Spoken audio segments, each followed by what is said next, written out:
Fighting games are the Akuma waiting room. Now more than ever. Yes. So, listeners. The final 24 hours has begun. Yeah, like the fucking Legend of Zelda Majora's Mask. 1 days remain. And instead of the moon, it's a large... up in the sky. Yeah, there's a large Akuma face. He's doing the Germa sus. Okay, I was thinking he was a Shurasenko going towards the Earth, but that's better.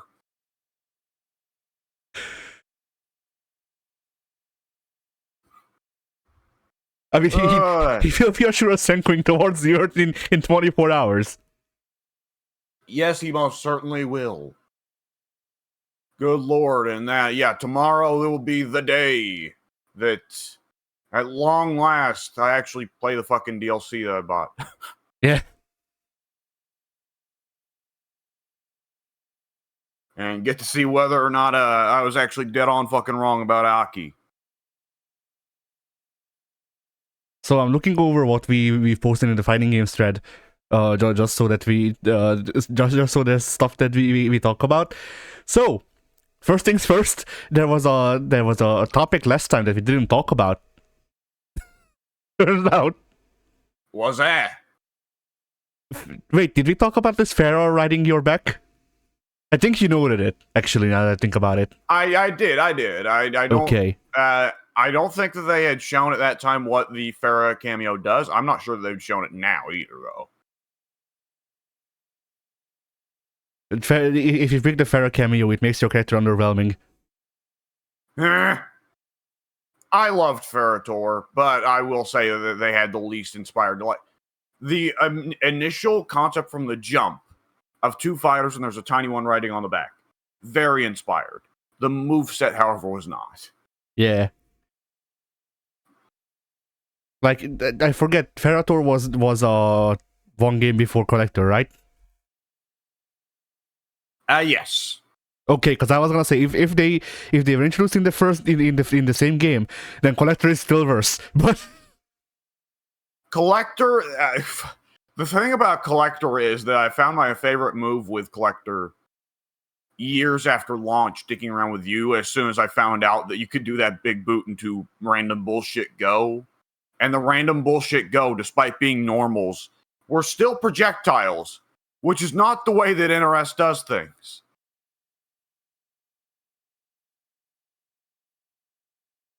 But then, if they had stuck with random bullshit go and thievery as Collector's main thing, I think he would have been a lot more well received. Yeah, if Collector actually played around with the fact that he has 4 arms and then steals things, then it would have been interesting. Instead, they didn't. Yeah. Yeah, and I think beyond that, I think that a lot of Collector's problems was even with the fact that he looked like he was doing cool stuff sometimes or doing funny stuff, his gameplay it didn't feel any different from everybody else. He did usual Mortal Kombat stuff. He didn't have particularly crazy designs. Like, he should have... Not only did he have normal Mortal Kombat stuff, he had specifically normal Mortal Kombat Zoner stuff. And like... Yeah, I would definitely say he was more comfortable at the mid-range and close range than most zoners, but yeah. But yeah, like, you know, I can't talk for you, but when I tried out Collector, I was definitely, like, it definitely felt like they had a cool concept for a character. And then they gave it to the fighting designer, and he went, oh no. And then just stuck the skeleton of Jarek under there. I think that was generally a problem 11 had, was that, you know, they had interesting ideas with him and Geras, and the nature chick, goddess chick, was also there. But they had interesting ideas. Right? Yeah, they had interesting ideas with him and Geras. And Geras got to come back from Mortal Kombat 1. And when Geras came back from Mortal Kombat 1, he was fully realized. He went from the only time... Like, his gimmick was, I'm the time-based character. But the real gimmick he had was, oh, I can shorten or lengthen the round timer, I guess. But other than that, And then Mortal Kombat 11 was able to fully realize them by giving, like, okay, here's time stop, here's the fucking tracer rewind, here's some other shit. Collector, though, didn't get to come back from Mortal Kombat 1, so... Yeah.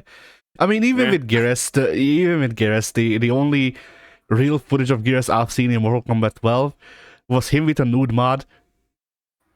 You know the rest. Oh, of course.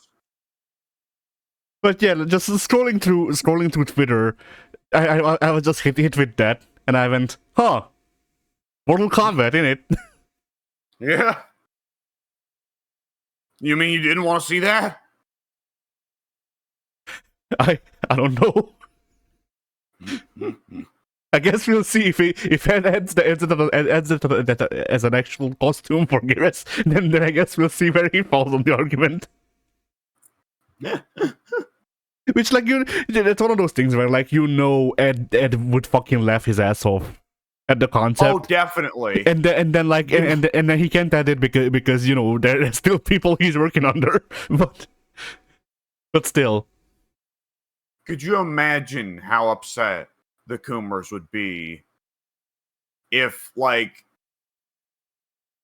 the chicks, Melina and Sonya and so on, are considerably sexed down, but then here's nude Geras. There's they roll out a patch.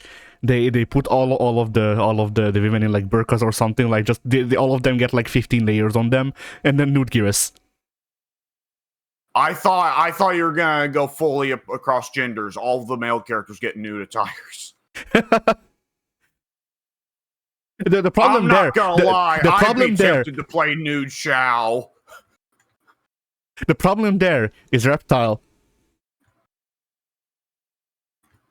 Reptile's a problem rather frequently. Well, no, the problem there is that the problem there is that human Reptile is too hot for a lot of people. That's what I'm pointing out. Yes, that human Reptile is too hot. Because the thing is, like, I thought at first you were saying that, oh, Lizard Reptile would be disgusting. Lizard Reptile already is nude. Yeah.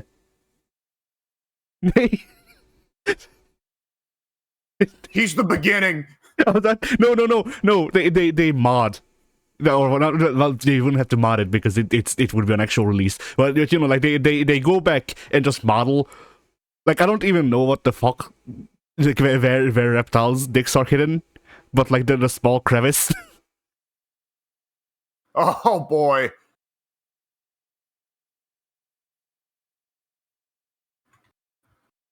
It's like when I say reptiles, I don't mean the Mortal Kombat character Reptile. I mean the like, the type of animal.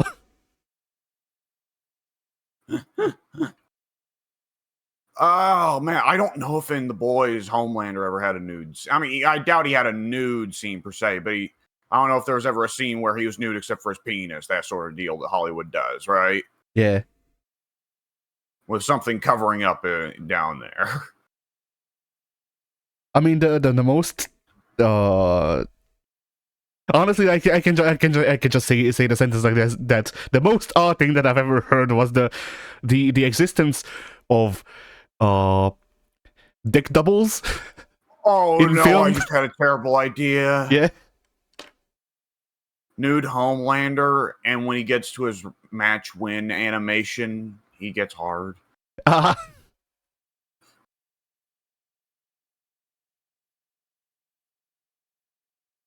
What do you mean? They're all hard all the time.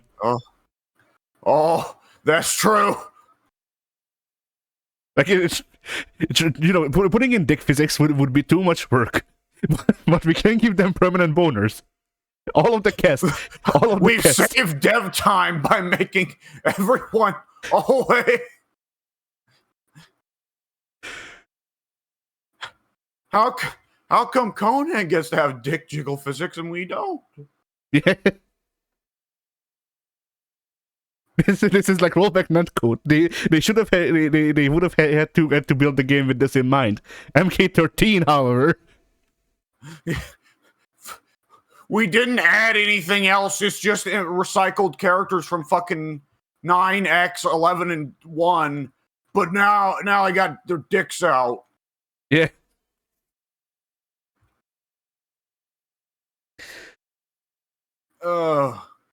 And Ed Boon holds Fighting the game. games. Ed Boon holds the game hostage. If you don't want Futanari Melina, you have to pre-order. Oh.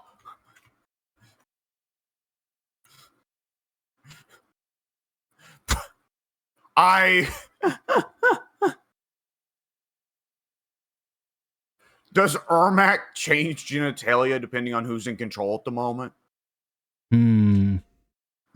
That really depends. Like, I think Ermac, like, that's the thing. I don't know, because the way Ermac is, the way Ermac exists changes depending on which dimension or whatever, which universe we're in, or whatever. But like my understanding I assume is they're gonna stick with the Lou timeline for at least another game. Yeah, until it's reset next game. Yeah, actually, yes.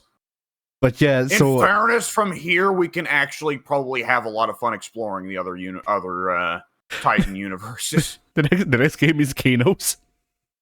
Yeah, everyone is a criminal. But yeah, what was I gonna say? Like, I would assume, just based off of like the earlier game timelines and all that Ermac's body is like, Ermac has an actual like Frankenstein body, and then the Legion of Souls just pilot it. In which case, I don't think his their genitalia would change. Yeah, but the face though. Yeah, that is.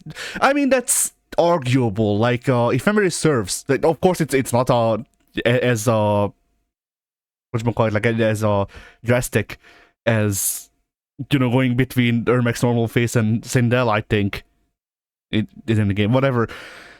So I mean, yeah, that's true. We don't see Ermac grow boobs, but yeah, like that's the thing though. People with multiple personality disorder, if memory serves, the different alters do actually change the way that their face is constructed. Like, obviously, once again, it's not as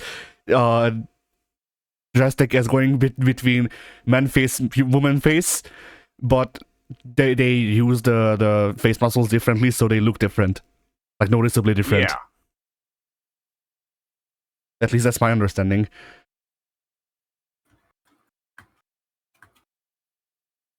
Yeah. But yeah, then the Jonkler. The Jonkler, yes, they did show his gameplay, what his actual moveset is. I'm not gonna lie, I didn't watch. I just posted that because I know you're into multiverses. And then I left it at that.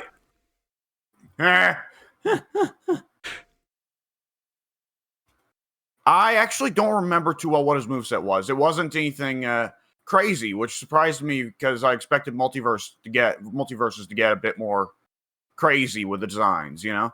Yeah, I mean, what do you give to the man who jonks? Gimmicks and bullshit and joke. The jonks. You give him jonks. He has his own junk mechanic. He has to build up stacks of junks.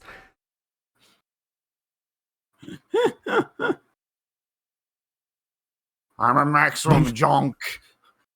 But then if the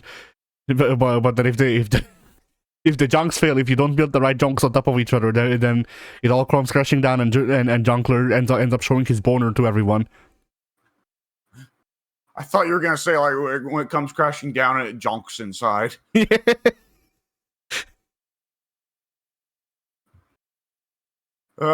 cannot prove nor deny that the Jonkler is a real American. Yeah,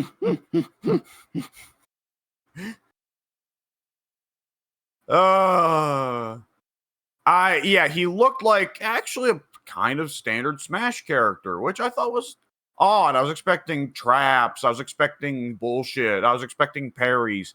I don't know. I was kind of expecting Injustice Joker on some level, right?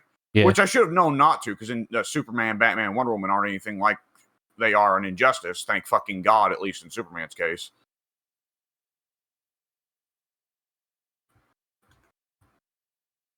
My memory is that he did have, oddly enough, Snake's rocket launcher from Smash. which is a strange choice. Does he also have Snake's dick ass from Smash? No, okay. Actually, you're super wrong on that regard. That you don't even know. They took his ass. Yeah, they actually did take Snake's ass in Smash. Well, yeah, the new one. But if memory serves, he had a ass in Brawl, or whichever one was on the Wii. He might have, but one of my very first things I noticed in Ultimate playing Snake is, wait a second, oh my god, there's no ass. Legitimately, yes. I mean, I've played Metal Gear for fucking years, man. True. Snake and Raiden I mean, having it's gender equality. Asses. It's gender equality. Snake doesn't get a big ass. Bayonetta doesn't get a big ass. No one has asses. That's true. They also removed hers, but then they didn't remove Xenoblade chicks. They just put tights on her. and the Coomers still fucking threw a fit, if memory serves. There were some that were very mad about it and some that were very happy about it, because you gotta remember, there are some guys that think tights are hotter than just straight skin. Yeah. I mean, my favorite thing out of the recent things such as this is a picture of the Stellar Blade chick, and it's the picture of the original design, which is just like, you know, Kami's suit, and then, you know, perfect intended Japanese design, and then it's the same design but there's tights under it, and they go tainted Western design or whatever. Oh, good lord! Yeah, it was making fun of those people, but you know, I don't know anything about Stellar Blade other than like 5 seconds of gameplay footage, and the hard which I saw. Chop. Oh yeah, that's right. That's right. That was that nonsense. Yeah. But putting that aside, other than that, I've just seen fucking 15 seconds of gameplay footage where she was wearing tights, and nonetheless, I noticed, oh, that is the most detailed one in gaming history. Like 70% of dev time went into this player character's ass. Yeah, like from what I can tell, it's like I haven't been keeping up with Stellar Blade either. Like I'm assuming that the design without the tights was the original, because otherwise why would people fucking bitch about the tights? But yeah, so from what I understand, in the demo she didn't have tights, and then in the final release she has tights. No difference otherwise. And people just complain that the design is censored. Oh boy.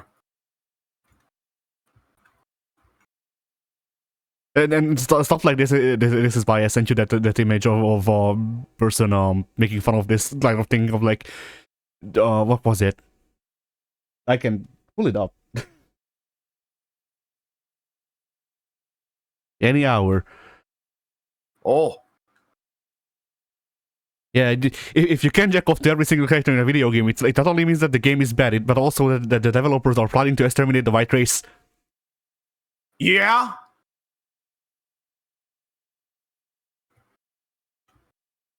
I mean, it's just brutal. But yeah, it's you know, like before we get back on topic, like there is the Chinese curse of like, you know, may you live in interesting times. We're living in interesting times, both socially and just otherwise. But you know, yeah. Oh boy. But yeah, so the Junkler. I actually don't have anything else to say, because my memory just isn't, my recollection of what he had is not good enough to really go off of.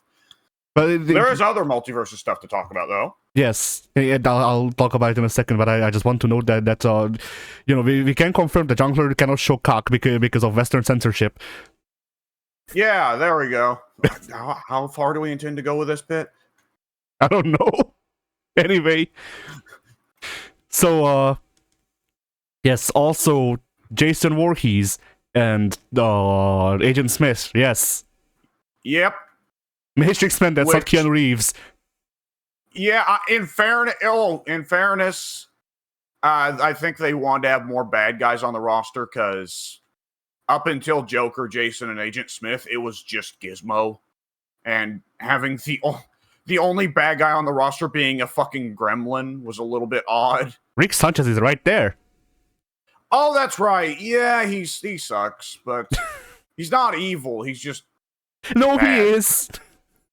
Well, yes, but in the adult cartoon comedy kind of way, the same way that Peter Griffin is. Yeah. Which is to say that people who like those franchises aren't going to treat them as villains. As a matter of fact, I want to say there are a lot of psychopaths that consider Rick relatable. Yeah. Oh boy. Then another character also got announced. And there's some baggage there. Oh, So- there's a package there. Yes. But it's gone now. It was never there. But yes, so Banana Guard. It was also So- announced, and so was One Man's joining of the eunuchs. So here's the thing, right? Yeah. Is that every time a character like that gets announced for a fighting game, there is an outpouring of people going, like, how fucking incompetent, you useless fucking devs, worthless fucking devs, blah, blah, blah, blah, blah, blah, blah, blah, blah, blah, blah. Every time they announce a fucking bandana Waddle Dee adjacent type character like that, I'm like, yeah. Every time. It's like, yeah. I don't know what it is, but every time it's a loser character that everybody else hates, I don't know, it works out for me. Yeah, the only complaint that I've seen, honestly, wasn't even like overblown. It was just like, I wish their moveset was more interesting because apparently it's just pokes. I mean, to do with a spear. I mean, yeah, but you could do more stuff with a spear than just pokes. Yeah. And I assume that there's more to the Adventure Time lore for what they can do, just because, I mean, like the Candy Kingdom, my memory is last time I watched Adventure Time, which would have been 10 years ago when it was in its like second season, was that there was insane nonsense that was built into the Candy Kingdom by Bubblegum Princess. So, like, I don't know, can he summon Gumball Guardian or whatever his name was? The peppermint guy. Well, not Peppermint Butler. Peppermint Butler would have to be a whole different fucking character of Satanism. Yeah. I mean, honestly, the only character from an Adventure Time they should add is the penguin. I would love for that. And the thing is, that one would also be bonkers because his moves would probably revolve around, I think he was the one that got turned into the Lich. So, yeah, I think I can tell where that moveset would go. Like they could just do a penguin team announcement. They had oh wait, never mind. I was gonna say they can add him. They can add the Penguins of Madagascar. That's Nickelodeon. Yep, that would be All-Star Brawl, actually.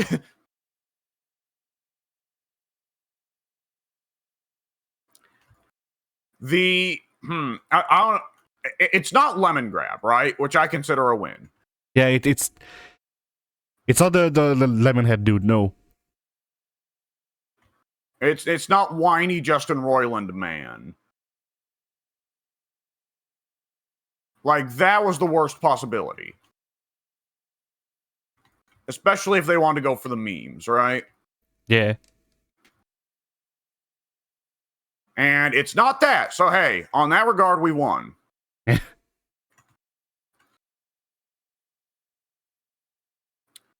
On the other hand, yeah, it's a little bit disappointing comparative to who else they probably could have done from any franchise, including I just nearly said Aqua Teen, Adventure Time. But at the same time, I think that having a few losers on the cast adds character. I mean, fucking Smash 1 has, what, 8 characters? No, 12 characters, and one of them's fucking Jigglypuff. Yeah. I mean, Jigglypuff can make you sleep. Jigglypuff's great. But it's the sort of thing where if I were there at the time and I really wanted, I don't know, Dark Samus or whoever, and I see Jigglypuff, then I'd probably see a bunch of people getting butt hurt. Or Bert, whichever one. Yeah, you want to... Whenever a character gets announced, you want to be Ernie, not Bert. Yeah. I mean, like, of course, from Adventure Time, we already listed off all of those dudes, and I'm sure there's 8 million people that want 8 million more DC Comics characters, because that one's never going away. Yeah. There are people that are not going to be happy until goddamn the Atom is there. I mean, they couldn't Booster Gold. Like, everybody loves Booster Gold. I think both of us are happy. His moveset is that he sucks. I mean, for DC Comics picks, that's still better than Black fucking Adam, yes. right? Yes, 100%. Which is just there because of The Rock. Dwayne ruins it again. Cue clip of Rikishi. I wish that Rikishi was Black Adam instead. No, that's the thing. Rikishi added Black Adam to multiverses. He did it for The Rock. Oh no. I'm not going to forgive him for this one.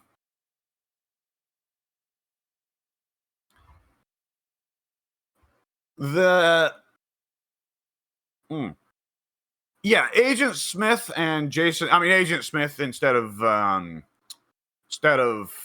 shit, what's his Neo? Instead of mid 2000s R&B singer Neo. I wonder if it's that they could get Hugo Weaving and not Keanu Reeves. I don't know why, but my brain gave me an image of them like calling up Keanu for his likeness rights, and he just goes, "No, I will not give my likeness rights. Your game is not wholesome 100 chungus," and then just fucking slams the phone on them. Yeah. The fucking the like manager asks the rap what Keanu said, and he just goes, "I don't know."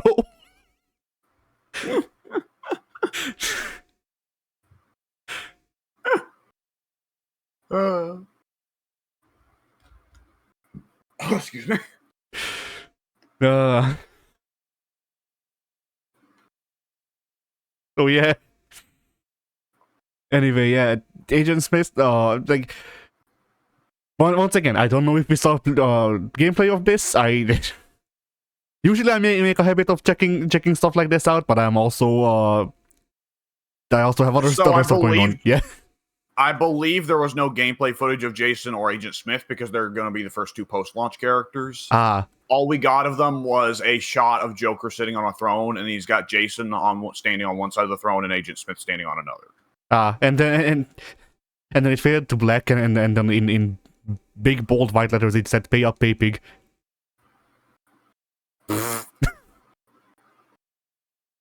Bitch. Yeah.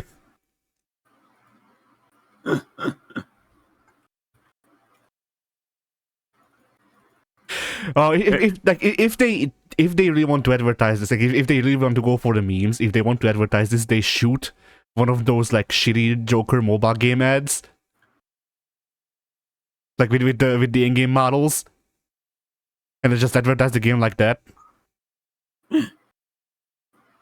Oh boy.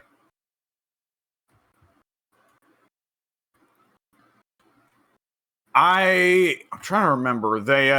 There's also, it's speculated that there was teasing of a variety of characters in the trailer as well, but some of it sounded kind of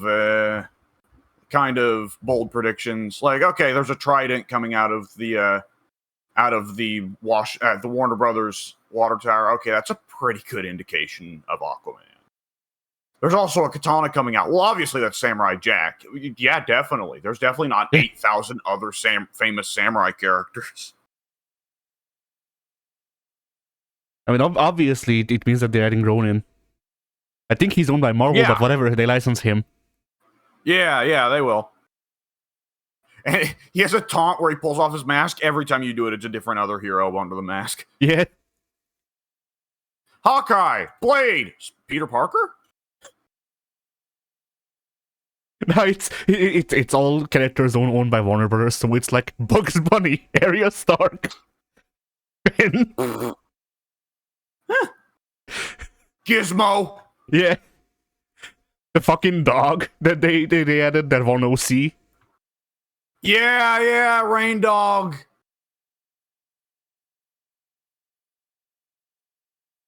Fucking, yeah, other than that, there's teases for a couple Powerpuff Girl things, which that'd be cool. I think Powerpuff Girls would be fun. They had Professor Utonium.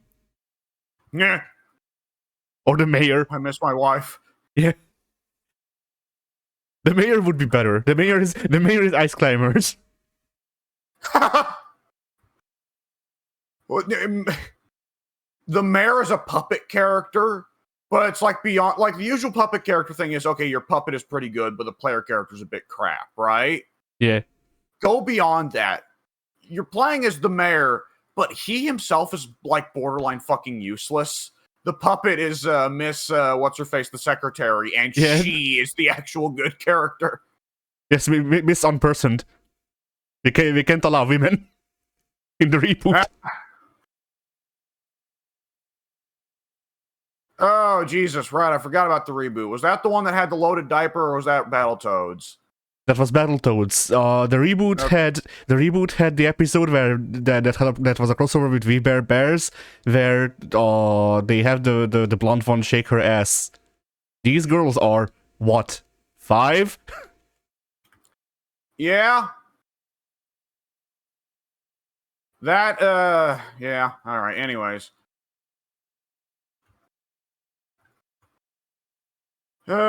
Jesus. There was a bunch of stuff, but for the concrete stuff that's coming soon, it's Jason and it's Agent Smith. Their models are already done, so that's got considerably more chance than for a while. There was all kinds of characters that we thought for certain were coming in multiverses, and they just didn't come until the break. Like Joker, we knew was coming for the longest time, but they waited until the relaunch to throw him in. There's been weird shit for Godzilla in the files for fucking forever, and there's still no hint of him, probably because he beats such a fucking nightmare to balance. Yeah. I mean, it depends. They can just add Zilla. No God. No, they can't. No, they cannot.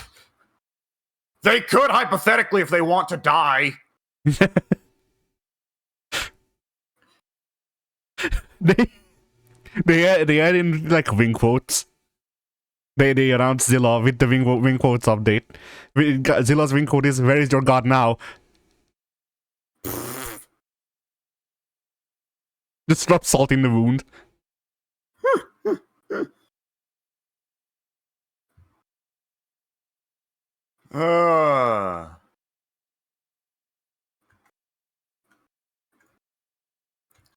So, yeah, I'm sure, like, the thing is that, like, I love Jason in Mortal Kombat X, right?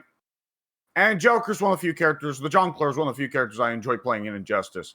However, NRS's design for a lot of characters was more questionable in the past than it is now, and even now they have some issues. So I think there's a distinct chance I'll enjoy both of those characters more in multiverses than I did in NRS. Yeah. At least going off Superman. Superman's like fucking night and day. I hate that character in Injustice, and I love him in multiverses. So yeah, that's for me. No matter what, the relaunch could stink, but hey, I can go back to dunking people with Superman. So yeah. It's all good in the hood. Yeah, that's for me. Like, I don't know. Like, that's the thing. Like, my problem with multiverses was not lack of IPs that I enjoy. It was that too, but more so that there was no character I enjoyed, which is a bit more pressing. Yeah, that's. In fairness, multiverses goes for a lot of weird character designs in a lot of regards. Yeah, which is fine if you like those weirdos, but if you don't. Like, weirdo characters are always in the territory of either you love them or it's like, I'm not playing this character. Yeah.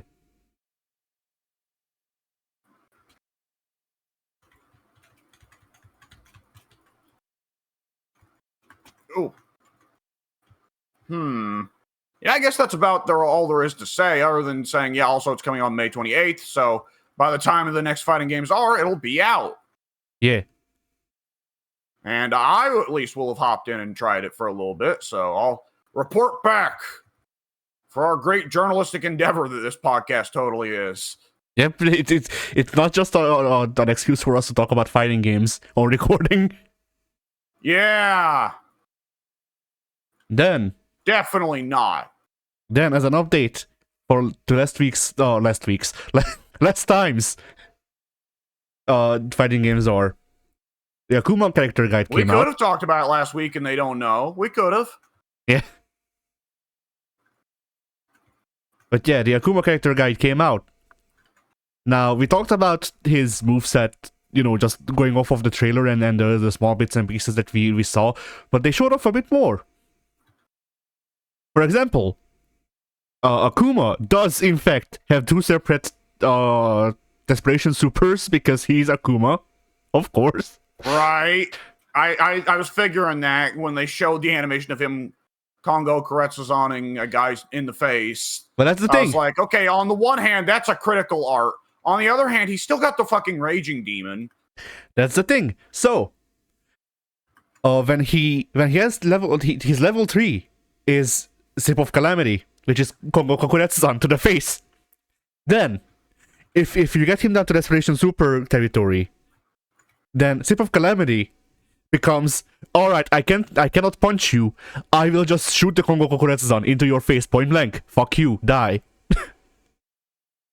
Yep. And then also the Raging Demon.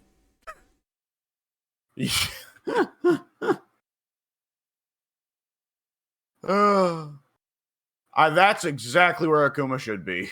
Yeah. Then, the Demon Flip, I was gonna call it Hyakushu, but they went out of their way to go, this is not Hyakushu anymore. if you renamed it. It's Demon? He has ascended beyond the Demon Flip. Yeah. I kept calling it Demon Charge, that's actually not its name, I forget what it is. So fuck it, Hyakushu. It's Demon something or other. So we got one step closer to it actually just being called Demon Flip.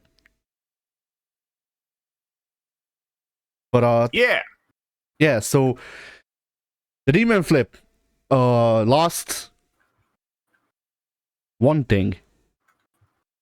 What the hell did it lose? Shit.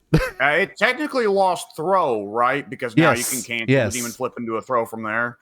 Yes, Demon Flip lost throw, and whether or not you can still do dive kick out of it is, I think, unconfirmed, but I forget. But throw definitely is gone.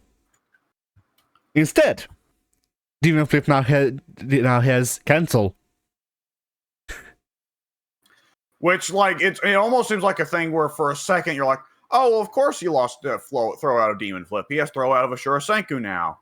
And then you see the cancel and it's like, oh, no, he's fine. Yeah.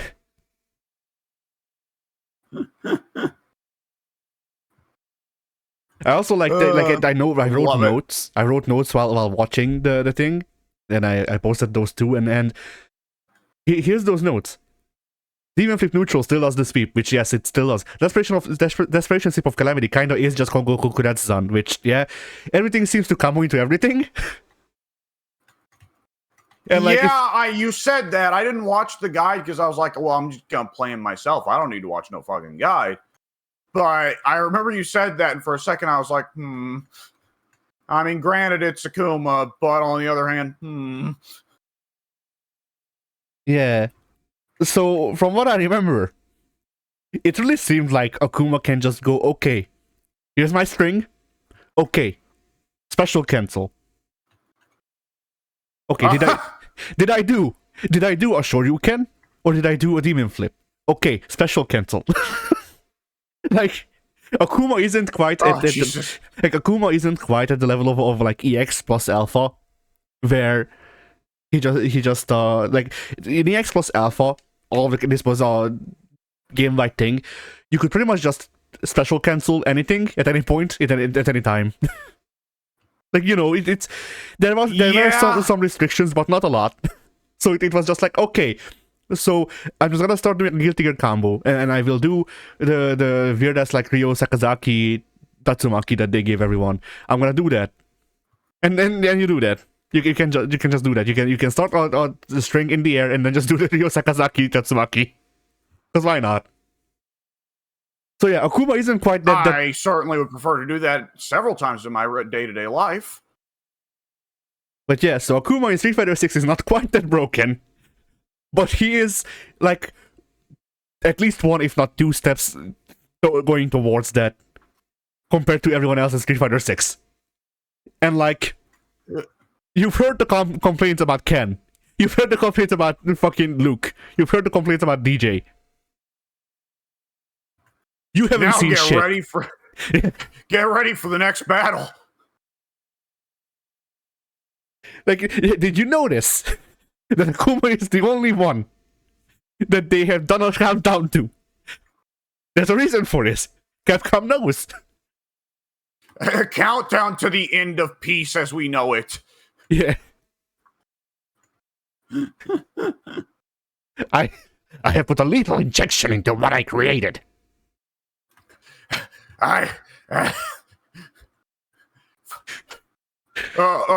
Kuma World Order. Yeah. For full life. It's Akuma and Elena walking in. Akuma is playing the air guitar. Yeah. Elena throws up the too sweet. Who would be the Scott Hall to their team? Oh boy, who else is Akuma willing to put up with? Gen, that's always kind of been part of Elena's special thing. Is that she's the only person Akuma likes. Like, Akuma respects Gen and Oro, so those are two. That's true. And we all know it's a matter of time until Gen's like, hey, I'm back, and Akuma's like, what the fuck? Gen is Scott Hall because he comes back in Street Fighter 6 and then dies again. Oh Jesus! No, I'm not talking about Scott Hall's actual death, but he was fired shortly after he came coming back with the NWO. That's what I'm referencing. Oh. Yeah, he caught the blame for the fucking ride from hell, the airplane ride from hell. Yeah. Which was stupid because it was very obviously Michael Hayes and Brock Lesnar and whoever else that did the shit. Flair. But no, and Ric Flair. But no, let's blame Scott Hall because he's easier because we're probably going to get rid of him anyways because his alcoholism's getting worse. Yeah. So yeah, Gen works for being Scott Hall.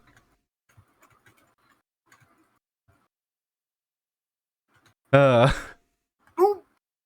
yeah, so that's I guess all of the oh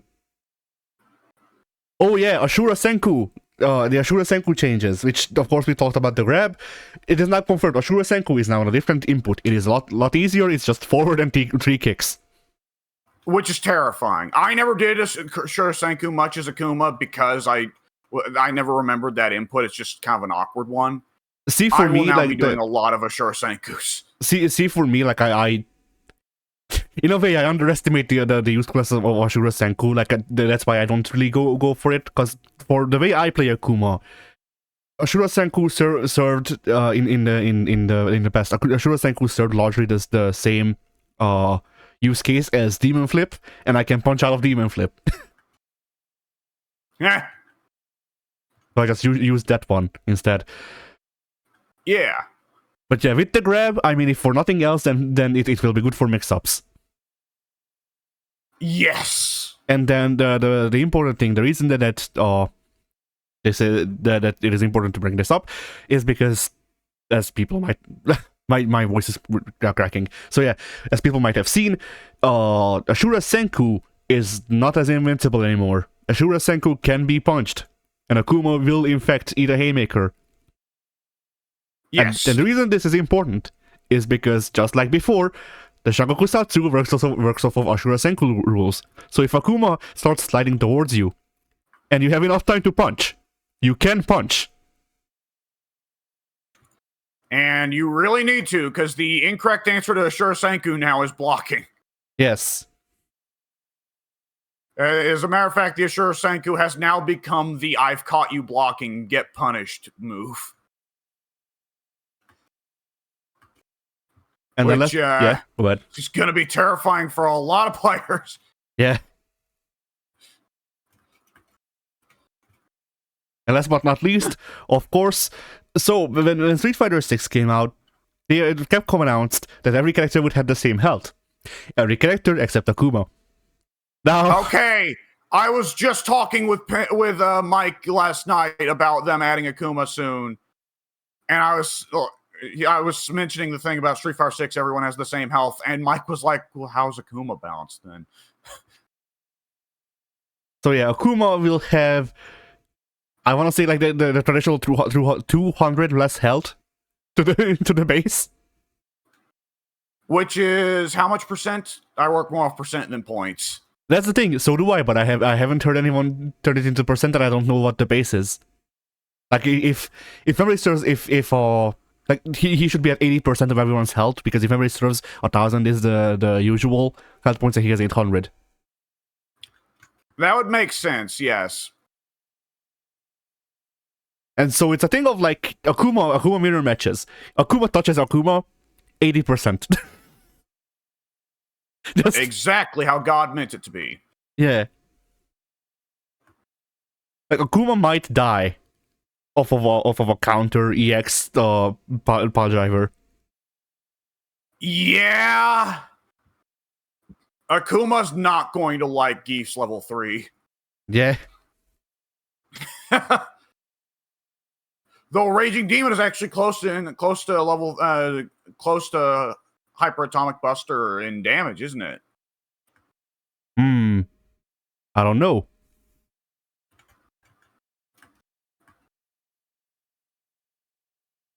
I thought I saw somebody say that it was in fact close in damage. It could be. I just don't know the damage of either. But yeah, and then my last note, while watching the video, was that how under the video, all of the, like, usually the comments for these videos, like I watched this on the PlayStation channel. I didn't watch this on Capcom's channel, I watched this on PlayStation's. Usually, for any announcement on the PlayStation channel, the comments are, just... Gay, we're Fortnite. Yes, that or like care about my series. Yeah. Stuff like that. All of the comments, genuinely, I watched the video, when I watched the video, all of the comments were just, my short king.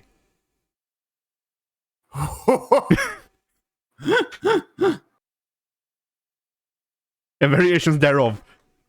So,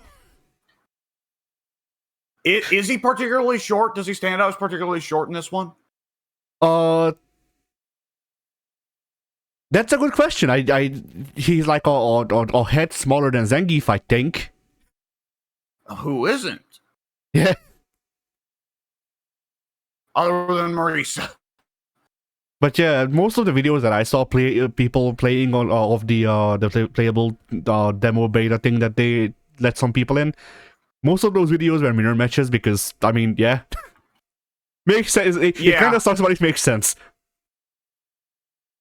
Bless you. There we go. But yeah, so that's so it was hard to tell because as far as I can tell, Akuma is about roughly the size of Akuma.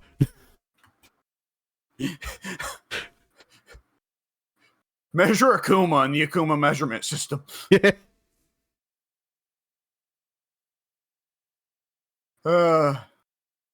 And then as you posted, we saw one of Akuma's game faces, and it is just the German sus.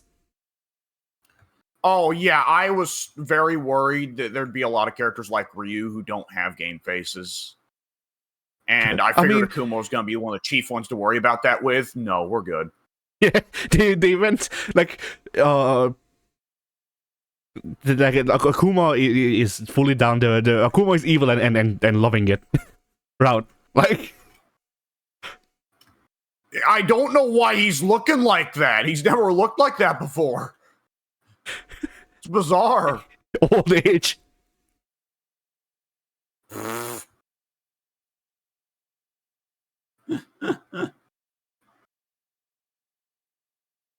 But yeah, like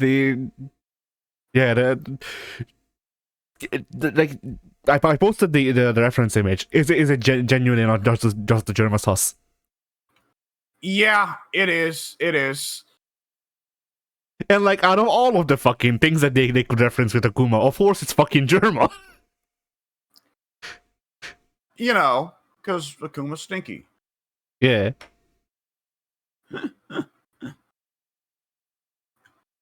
But yeah, I do wonder what his other faces will be. It would be funny if they give him a pog for no reason. Give him the Lily concerned face. Yeah. Or the one where he pops off his cheeks.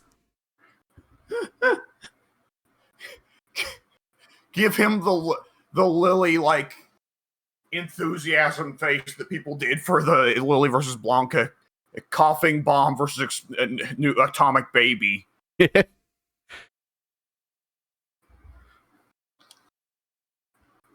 But yeah, we will come back to Street Fighter shortly. But Sparking Zero also announced 5v5 team battles. Yeah, that Budokai Tenkaichi shit. Yeah. And also allegedly Kefla, who I guess wasn't announced before this. Like, well, I was pretty sure that we knew that Kefla was gonna be in the game already, but people acted like they didn't. I thought there was already like a Japanese magazine ad that showed Berserker Caulifla. Yeah, Kale is the female Goku, Caulifla is the female Broly. There you go.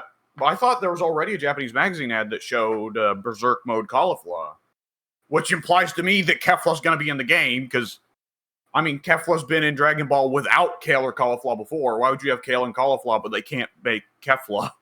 Yeah. Nonetheless, very happy with that. Never going to play Kefla. I'm always going to play Caulifla, because I find that a much more entertaining and interesting design to have female Broly. But nonetheless, I appreciate it. There's a lot of people that love Kefla. Yeah. I wonder with the 5v5 battles if they'll bring back the system. I think I said this already on Discord, but for the sake of this, I'll say, I wonder if they'll bring back the mode Dragon Ball Budokai Tenkaichi 3 had, where you had 5v5, but each of the characters had an assigned power value that would go from 1 to 5. 1 being Hercule, 5 being Super Saiyan 4 Goku, right? Yeah, I mean, even if they do, I don't expect Super Saiyan 4 Goku to be 5 anymore, just because it's not canon. Really? Super Saiyan 4 Goku's going to be in the game. There's no way they're going to skip up. I don't know if we'll get as much GT stuff as Budokai Tenkaichi 3 did, because Budokai Tenkaichi 3 got a shit ton of GT stuff. But they're definitely going to have at least GT Goku. And if they'll have GT Goku, that means we're going to have Super Saiyan 4 Goku. Fucking Fighter Z didn't skip over GT. Yeah. Fighter Z not only didn't skip over GT, it also made sure to have a specific special round start animation for Super Saiyan Blue Gogeta versus Super Saiyan 4 Gogeta. Yeah. With the entire gimmick being, okay, who's stronger? Now the tier 5 for Sparking Zero is probably going to be Ultra Instinct. Though the crazy thing would be if they have it, they don't turn Super Saiyan 4 down from the 5 tier, 5 point, whatever. They just add 6 point. Yeah. You literally cannot play this. You can literally cannot play this character.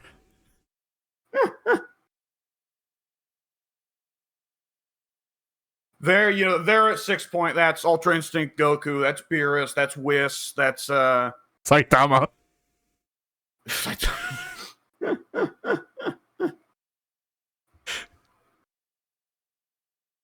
Okay. They probably wouldn't or couldn't. What if they stuck little gas mask Toriyama man in there? Yeah, I'd be fine with that. Like, I don't think they would because it might come off as disrespectful. But like, if you know, it only makes sense for me that Toriyama would somehow be represented and also make it overpowered because he is God after all. Yeah. To me, it sticks out as, you know, of course, this is coming out very shortly after Toriyama's death, relatively.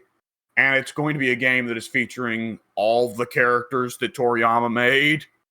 Oh, even the ones some from of the dudes he didn't.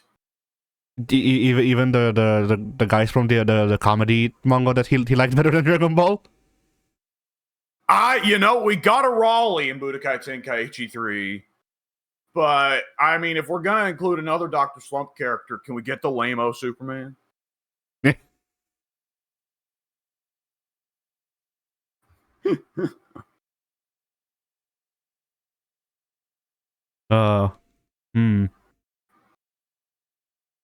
I'm still waiting for Giru. Excuse me, I didn't hear that. For who? Giru. Giru. Who's Giru?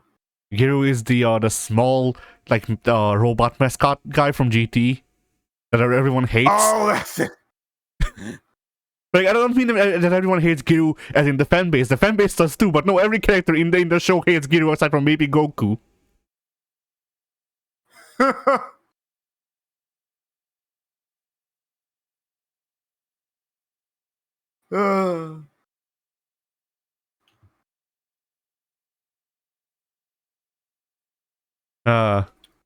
So yeah. That's always a fun one as soon as it gets brought up of, okay, but who are they gonna add though? Yeah. Right? Every single time.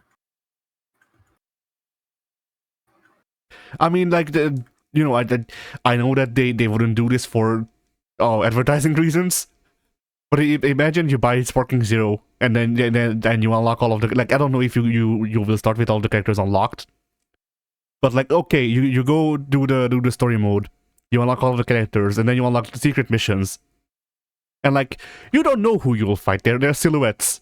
You load into the match, you see your character, like, I don't know, fucking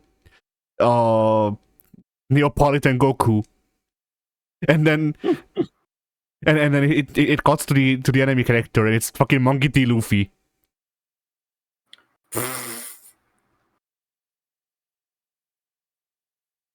Like, imagine if this is just secretly a jump game that's not shit.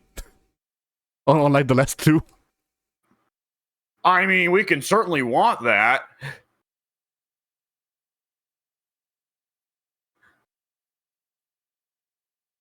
Oh boy. But there's also like a joke headline hidden somewhere behind this, where it's like, you know, Dragon Ball video game announces it will feature the most Dragon Ball characters by also including all of One Piece. I mean, eventually they will run out of fucking new Dragon Ball characters, especially now.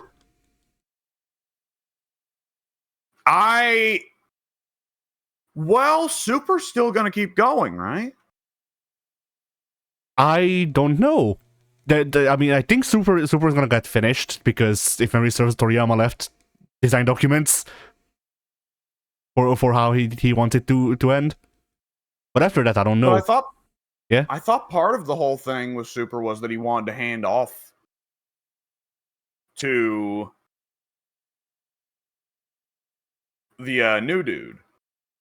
Maybe.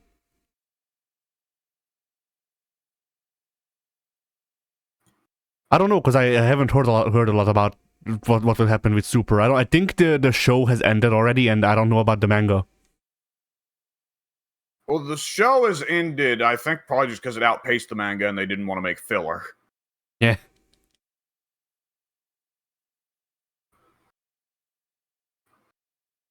It's like, you know, the tournament of power arc happened, so like, you would think that they'd be fine with filler. Huh? The manga, I think they've still not even reached the resolution of the Frieza stuff. I don't think they've ever dealt with Frieza properly. Super, I think the Super manga just caught up to the end of Superhero. I see. Right, and Toriyama's last volume he made before his passing ends with, right at the end of Super, Gohan. It shows Gohan and Piccolo going, and Goku going to pick up Pan from elementary school. And Pan's teacher is a black chick with a big afro who like has a crush on Piccolo. And they have Gohan and Goku pick him up, and Goku says how proud he is of Pan and that she's going to be a real fighter one day. And Gohan's a little bit worried because, you know, he's like, oh, Jesus, here my dad goes again. Yeah. They both fly off with Pan, and the teacher and Piccolo both commiserate about, oh boy, those Saiyans are a handful, huh? And Piccolo's like, yep, you don't even know the half of it. She like smiles at him, Piccolo smiles back, and the last Toriyama's panel is Piccolo smiling as he flies away, which is very perfect in a sense because Toriyama said many times that Piccolo was his favorite character. Yeah.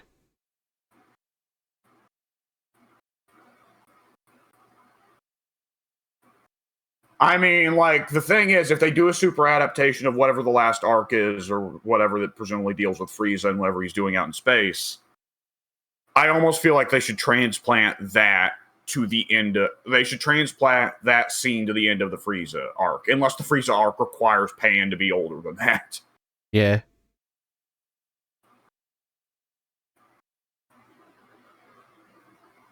Even if it requires Pan to be older than that, they can just have it away. Go like, you know, future Pan is here. We've always known that she does this in the future. Yeah. Well, the thing with future Pan is that presumably she would come from the future timeline where Gohan is dead. And presumably never knocked up Videl. Future Pan's dead is fucking Vegeta.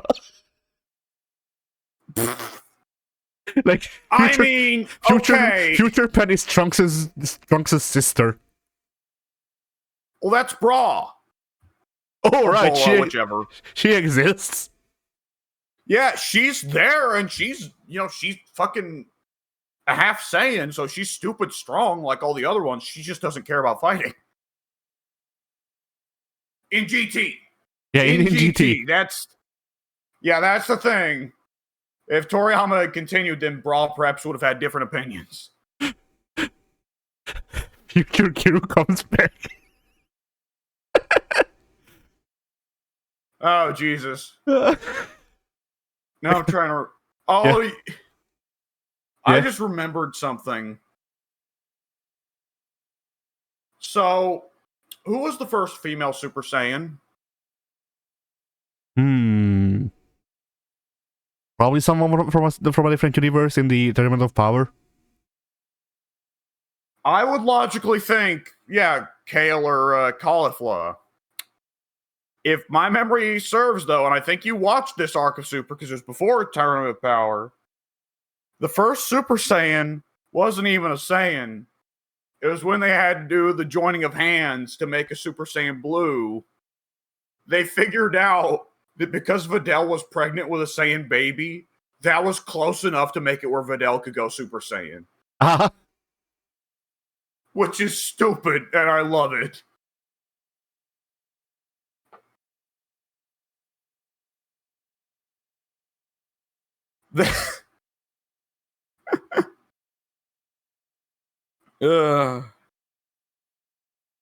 Good shit. Yeah.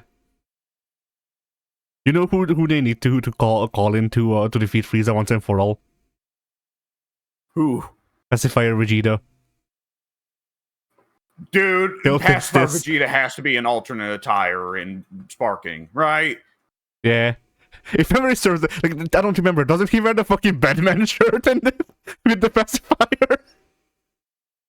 I don't think he does. I think he wears the regular Saiyan armor or whatever usual Vegeta bullshit. If he wore the Batman shirt, that'd be too much. I feel like I remember, like, if memory serves, he was in casual clothes because, you know, they weren't supposed to be doing anything when the kids got Yeah, but taken. the Batman shirt is Bulma's. True. He might have just been in a blue shirt, I don't remember. No, wasn't it that they had to wear the pacifier to deal with some villain they were going to fight, his power? So, what happened was that Goten and Trunks, the kid ones, stole the space policeman's car, and they went to a different planet where Jelly was sentient, and you couldn't get out of it when it ate you for some reason. I don't remember why. But everyone was eaten by Jelly, and the space postman showed up, and he was like, "Here, if you suck on this, then it cannot eat you." And he handed Vegeta a pacifier. Yep.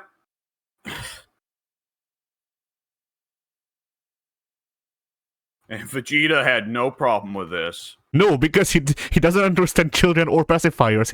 He wasn't there. He was there more than Goku.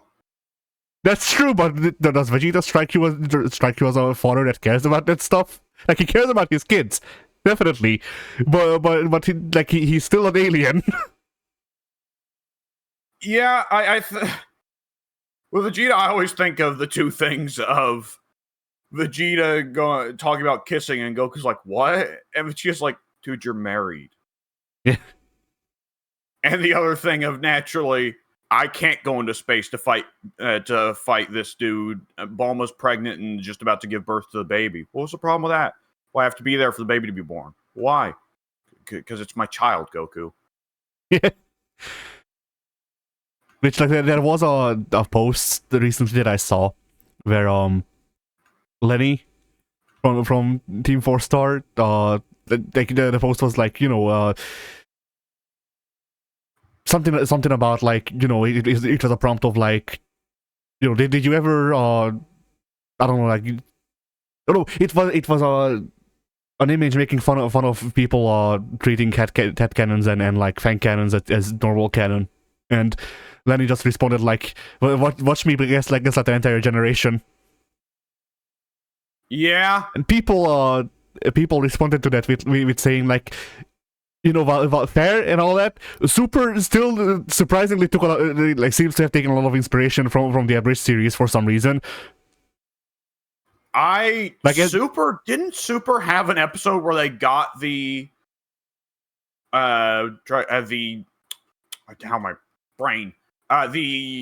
abridged cast on to voice parody versions of the characters?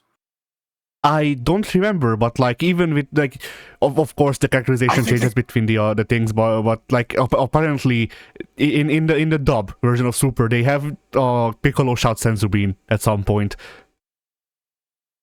and stuff like that, and just like overall characterization stuff. Yeah, I think that what it was the Z Fighters sat down to watch Hercule's movie adaptation of the Cell Saga. But in Hercule's version, not only are all the Z Fighters super lame, well, of course, he saves the day, but the Z Fighters are voiced by their abridged versions, except naturally, Hercule is not voiced by Hercule doing usual Hercule stuff. Hercule in the movie version is voiced by Nappa's voice from abridged. Because we had to get abridged Nappa in there, because it's the most famous part of abridged. But Nappa has no reason to be in the fucking Cell Saga movie. Nappa was dead. Yeah, exactly. Although it would have been funny if Hercule had them put Nappa in. He doesn't even know who that is. No, Nappa shows up and Hercule just kills him. Yeah.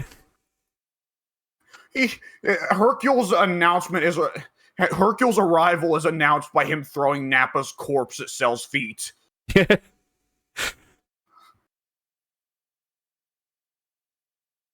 Oh man, yeah. For a second, I was thinking like, oh hey, they stuck in another reference because and Kai, when Nappa attacks the journalist, he says, "I hate the media." But then I remember that's not an abridged bit. That's actually just in the show. And abridged didn't change it because it was so bizarre and hilarious. It seemed like something they'd do.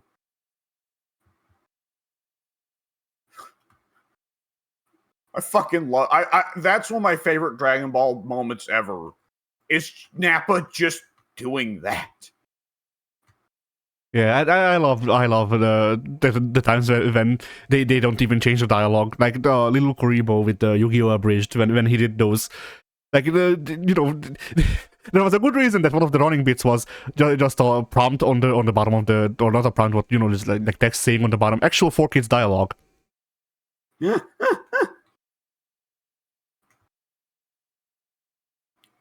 Because sometimes you don't even need to change anything. But yeah, so back to fighting games. The Street Fighter Twitter also posted the design sheets for all of the second costumes, which those were announced too, I guess. Yeah, we got that Akuma dick. Yes, so before we hit on that, I will note the other ones, and I don't know how you feel. Bless you. I don't know how you feel about the second outfit, or the third outfits rather, that they have given all of the characters. Overall, I don't like Rashid's, but that's the only one. Yeah, Rashid's is bad, just straight up. Like even the other ones, to me, like I don't mean just the DLC cast. I mean everyone. That it's a parkour outfit, right? I guess it didn't even register as that to me, because most of the people in my life who do parkour, or the people that I have seen do parkour on YouTube, generally either wear like a cosplay or just regular normal clothes.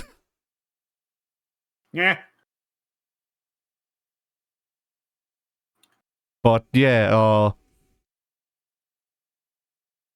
I'm talking about just the cast overall. When I say that to me, I wasn't offended by the pricing of the third outfits and all that, because to me most, if not all of them, are kind of just mid.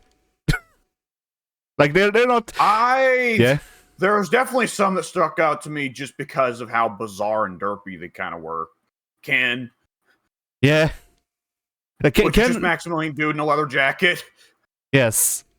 Like the Ken outfit just straight up looks bad in my opinion. The ones that I thought were fine, or ones that we've already seen the designs of and they just needed to model them, like Zangief's or Marisa's. Yeah, both of them. Marisa's a strong one. That's a very strong one. Yeah, like those ones are fine. Go ahead. Marisa's also in a place where her default looks fucking great. So, but yeah, so once again, like to me, the only outfits that I might think about actually getting is B-Boy Ryu, because why the fuck? Gay Boy Ryu, I don't remember that. B-Boy, not Gay Boy. Okay, I was mixed up there. I think I would have remembered this. Yeah, Twink Ryu. Where they just completely remodeled Ryu.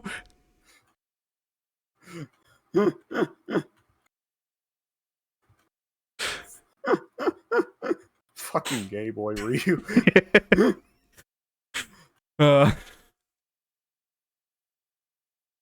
Like I don't even know how they would design that, because like the obvious, or I guess an obvious answer to that is just Twink Ryu, but like that's lame and lazy. That's Alpha Ryu. Not really. Like Alpha Ryu was still a bit too muscular to be considered a twink.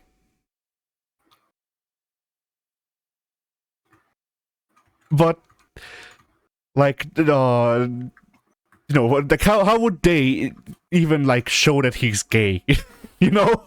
Like how do we cross the boundary where you go, okay, no, this isn't just Ryu who I guess slimmed down, or Ryu wearing a different outfit. No, this is gay.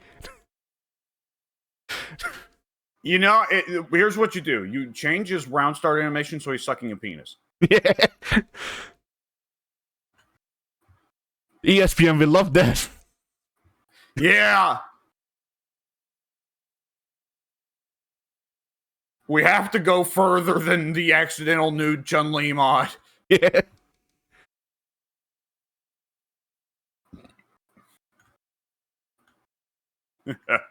But anyway, yeah. So B-Boy Ryu, the fact that they went and gave it a third shot confounds me. But this it's become a tradition at this point to have a stupid B-Boy costume for him. Like at this point, I'm trying, like, at this point, I'm starting to think that he actually just does that. Like that's his job. That's how he has travel money. He has all of his earnings on a black credit card, like a platinum credit card, and then also he just does side gigs breakdancing.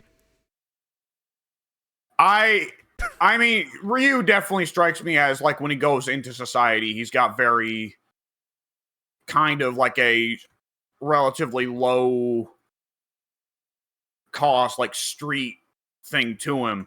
But the spray tan in 5 was what drove it over the line, right? Yeah. That and the Street Fighter 5 logo on his ass. Yeah. No, that completes the image. Although imagine if they retained that. The Street Fighter 5 logo on his ass in Street Fighter 6? Yeah.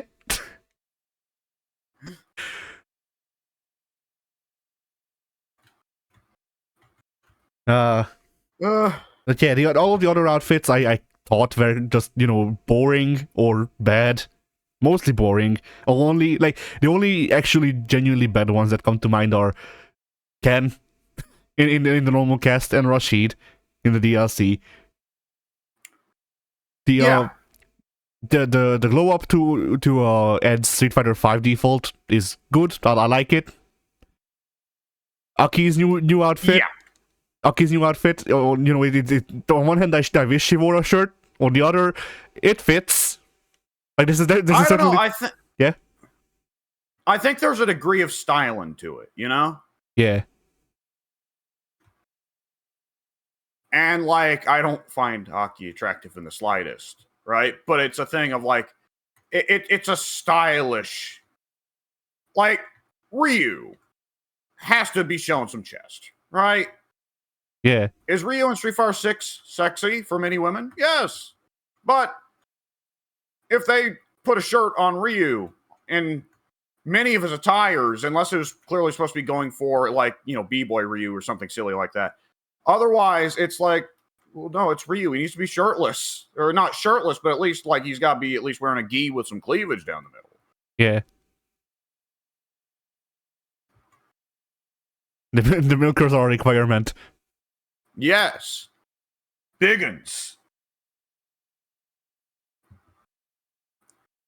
But yeah, I like her third outfit. Honestly, out of the DLC batch, I think it's the best one. Just because, like, it fits the character a lot, and then they explain, oh yeah, this is Aki, like, basically putting on Funk's clothes, and I went, no, not really. But yeah, it's supposed to be Aki, like, doing Funk inspired. I'd like to see Fong wearing that shirt. Yeah. Not in gameplay, because I don't want there to ever be gameplay Fong again. But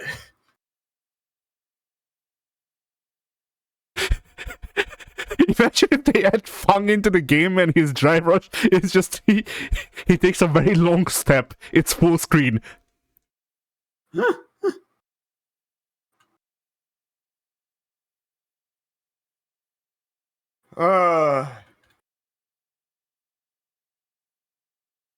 He's still a zoner, by the way. Don't remind me. I'm just saying because like the idea of his drive rush just taking you full screen, and I like you can only drive rush like into people. You cannot. It's not a Shura Senki. You can't move past them. So it's just a very funny animation that you'll nevertheless not really going to see. No.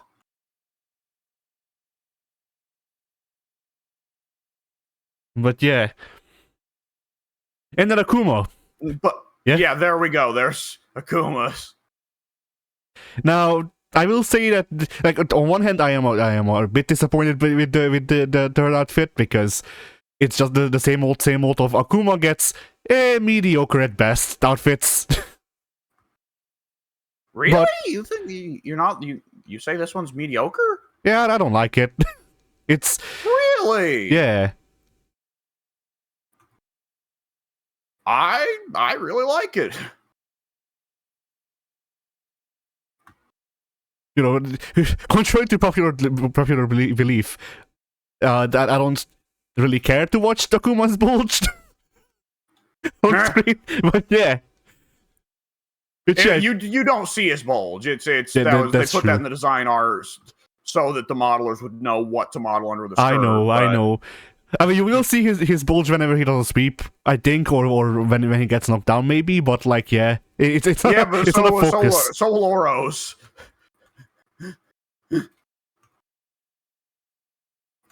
Fucking Oro dick, Jesus Christ. You know, this is how you know that Street Fighter 6 is Street Fighter 5 and 6 are both censored by the West. Because both Oro and Akuma wear underwear. Yep. You're 100% right. Capcom is going out of their way to make sure that that whatever the fuck the post said of the white race gets annihilated or something. Yeah. That's it. But yeah. Yeah, I think the thing that I don't like about this design is really just the pants. Like, I'm very much over the Akuma just wears like Akuma wears cloth roughly in the shape of a skirt, and then that's pretty much it, honestly. The mask is yeah, I guess so. To be honest, I didn't even really notice what was going on with his pants. But yeah, the mask I'm fine with. Like, it's, you know, it's I used to know the actual like term. Yeah, Hanya. It's a Hanya sort of mask that he wears. Bless you. Which means bless you? Yes. Now, how very nice of Akuma. But yeah, so the Hanya mask thing that he wears, like, it being cracked makes sense. I like it. I like the stupid little grin that it gives Akuma. Which I'm not sure if you noticed it in the image that they did the front facing shot of him in the mask, and like there's a shot of him with the mask and without the mask, and without the mask he's Akuma, you know, he's scowling, and then with the mask he's doing this stupid little grin. It's great.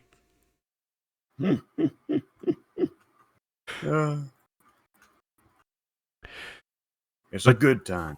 Yeah. Well, it's just a thing of like, the reason that they keep giving Akuma outfits like this, which like this sort of similar outfits to this was also his second or third outfit in Street Fighter 4. And like the reason they keep doing this is because Akuma is inspired by the Neo statues, actually. And yeah, the Neo statues, I forget, I think it depicts the Ryo or the Ashura, I forget. But whichever mythological thing that he is based on.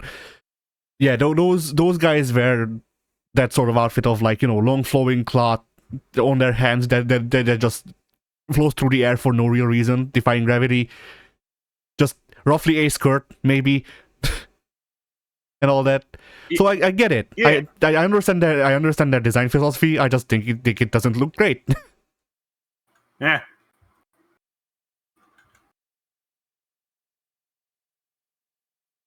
But yeah, and then yeah, go ahead.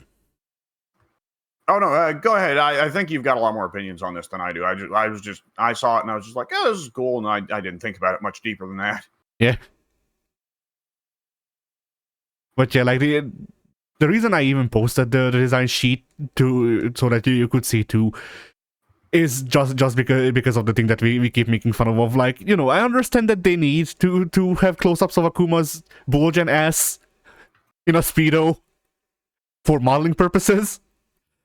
But as an outsider who is not modeling Akuma currently, it is very funny. Oh, definitely. It's yeah. That shit is very funny.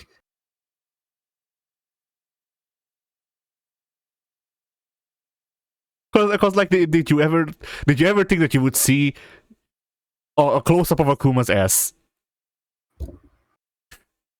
His chiseled ass. You know, I'm not entirely certain what to expect anymore.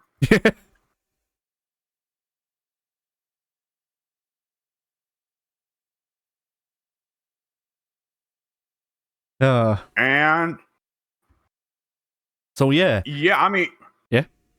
Aki was definitely the standout, though, I would say, of like, oh, that's just a good design. Yes. Like, Aki's design, her regular design is fine. I didn't mind it. Her second design I thought was worse. Her third design is her best. Like, definitely. I don't even remember her second design. It's largely the same. She just has, like, a different gown, I think. Oh, the dress! Yes, the dress. Yeah. That's right. Was it a key pow? I don't remember. I'm not sure. Just to remind you, she's Chinese. Yeah.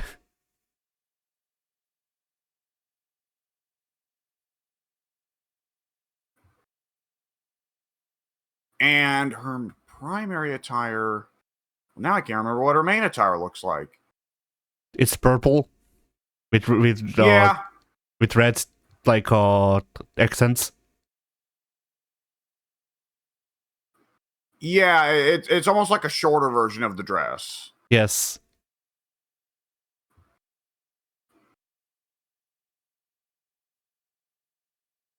Yeah, it's coming back to me a little bit, yeah. But yeah, I'm hoping that I'm hoping in subsequent seasons we will get a Sexy Bison Ed back. Yeah, that'd be pretty good. I mean, we're one step closer with his outfit 3. Yeah. Yeah, it's a little bit of a flashback to Street Fighter V. That much is for certain, albeit much less stupid looking. Yeah. Because, I mean, Ed had nothing but bad looks in 5. The sleeveless sweatshirt, the sleeveless hoodie was his best, and that's not a good sign, right? Yeah, I disagreed. I genuinely like Sexy Bison. Like, it is dumb, don't get me wrong, but out of all of his outfits, that's the one that I like the best. And not just because because of the absurdity of calling him Sexy Bison. Yeah.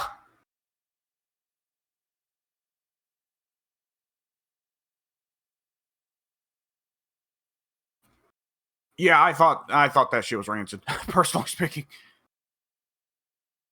But then I thought Ed, like, I don't know, Ed's proportions were a bit weird, and his basic stance was weird. Yeah. I don't know. There was a lot going on with Ed's design where there was almost a tinge of like, this could work, but then they somehow lost track, you know? Yeah.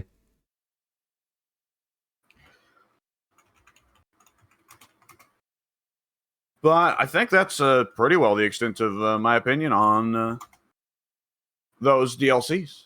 Those DLC costumes. Well then, now that Season 1 is over, we can begin speculation.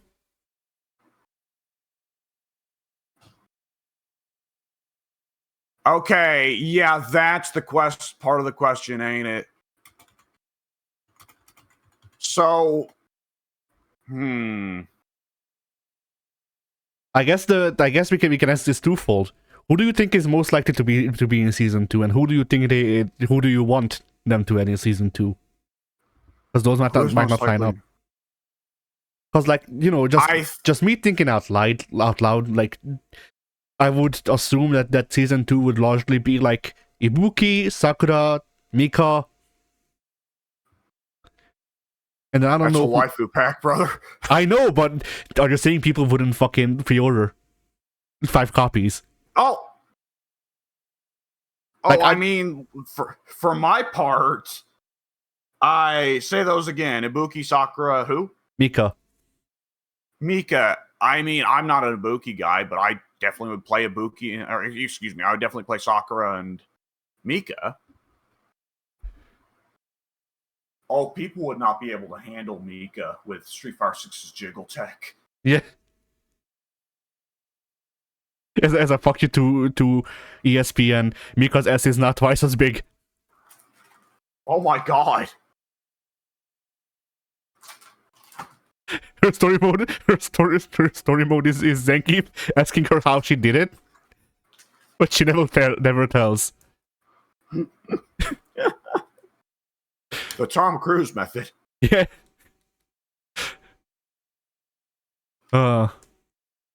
But yeah, like to me, the ones that is, they are likely to add are those 3, and I don't know who else is would be the most requested that I would assume would, like, you know, basically I don't know who else is Gooner bait. Because like I don't know that I run on the assumption that Capcom is just going to spend the rest of Street Fighter's legacy trying to make money off of horny people. I mean, I definitely think that Street Fighter intends to continue to add attractive-looking women to the game, but I think they intend to add some male characters as well.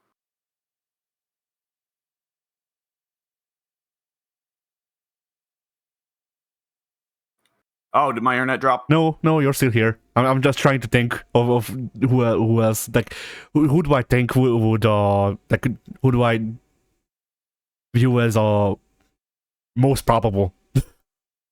Maybe Q. Q, yeah, is a good question. But does he come back as Q or G? Because I almost feel like they would do something like have Rashid pay for him to be turned back into G, just because G was so popular in 5, while Q, relatively speaking, was not so popular.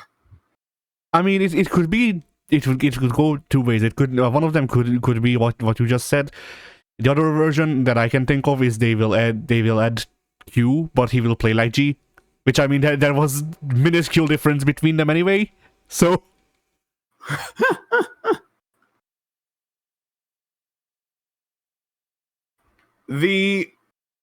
that would definitely, I personally really enjoy that, but I always liked Q. yeah, I mean, like, I'm not saying that I have problems with these characters either. I just find them the most probable. Like out of these, like Sakura, I'm whatever on, Mika even more so. But, like, you know, them existing on the roster has never offended me. Yeah.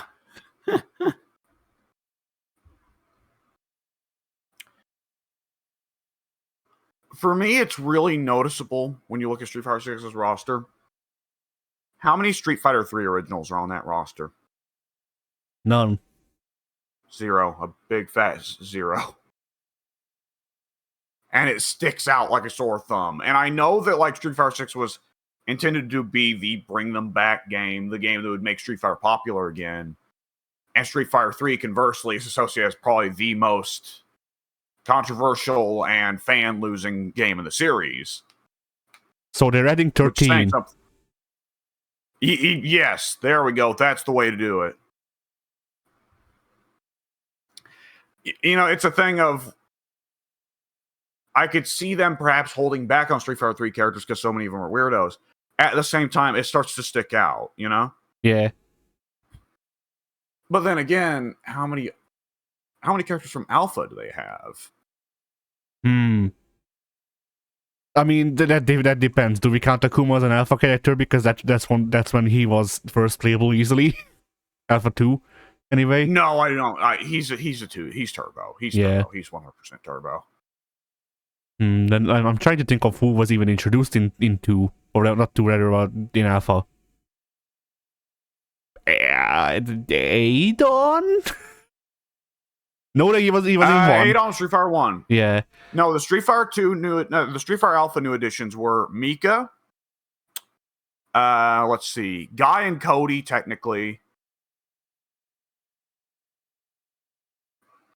Oh boy, Ingrid. Yeah. Junie, Julie, Dan. Which Dan's gonna come at some point. Dan at this point doesn't miss a game. Though he may come at the end. Yeah. Karine. Charlie Nash. Boy, it does kind of trip up, though, because I want to say Gin and Birdie, and it's like, no, they were both introduced in Street Fighter 1. It's just that nobody cares. Yeah, the Sodom. But yeah. Yeah. Sodom.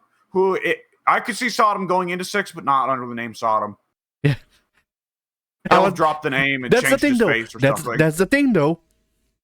They have a guy who's running Sodom's shop, and his name is Gamora. So they can't call him Gamora anymore. So Sodom. Well, I don't think he'd be called Gamora either to begin with, if they want to avoid big biblical references. That's the thing. If memory serves, he's in the game. He's in Earth Thor. Oh. to avoid controversy, Sodom has been renamed to S-Fuck. Yeah. He has been renamed to Anal Sex. Yeah.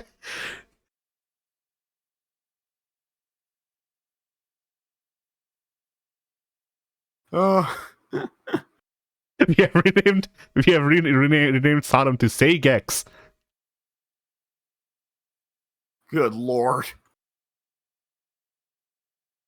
Okay.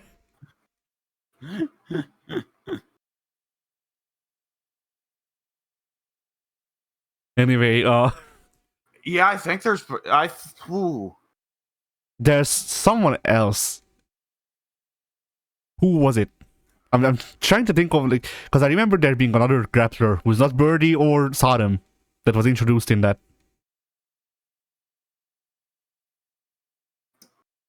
Oh, are you sure? Not 100%. Honestly, for grapplers, for grapplers, it had Sodom, Birdie, Geef, Blanca, or not Blanca, using a grappler yet. Honda, T-Hawk in the special versions. Yeah.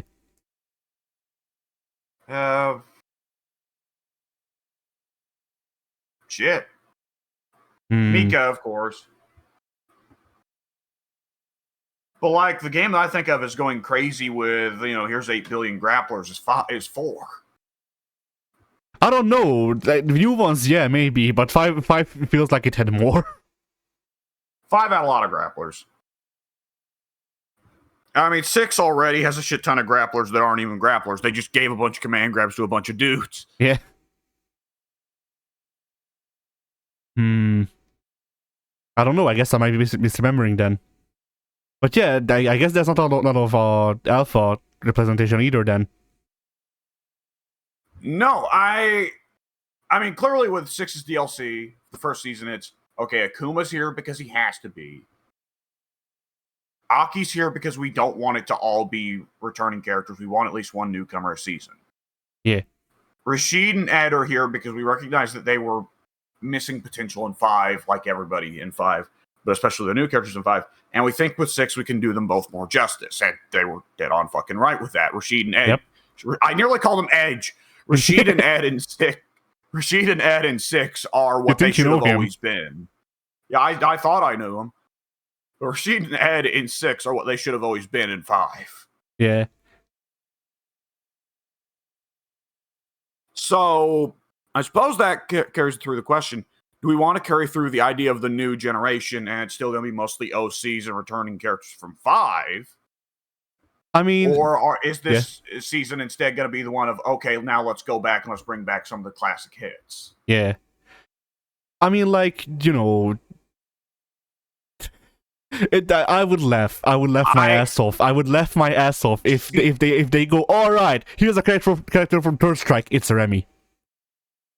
Hey, that would be hilarious. I would love that because Remy might actually get a fucking move list this time, but still.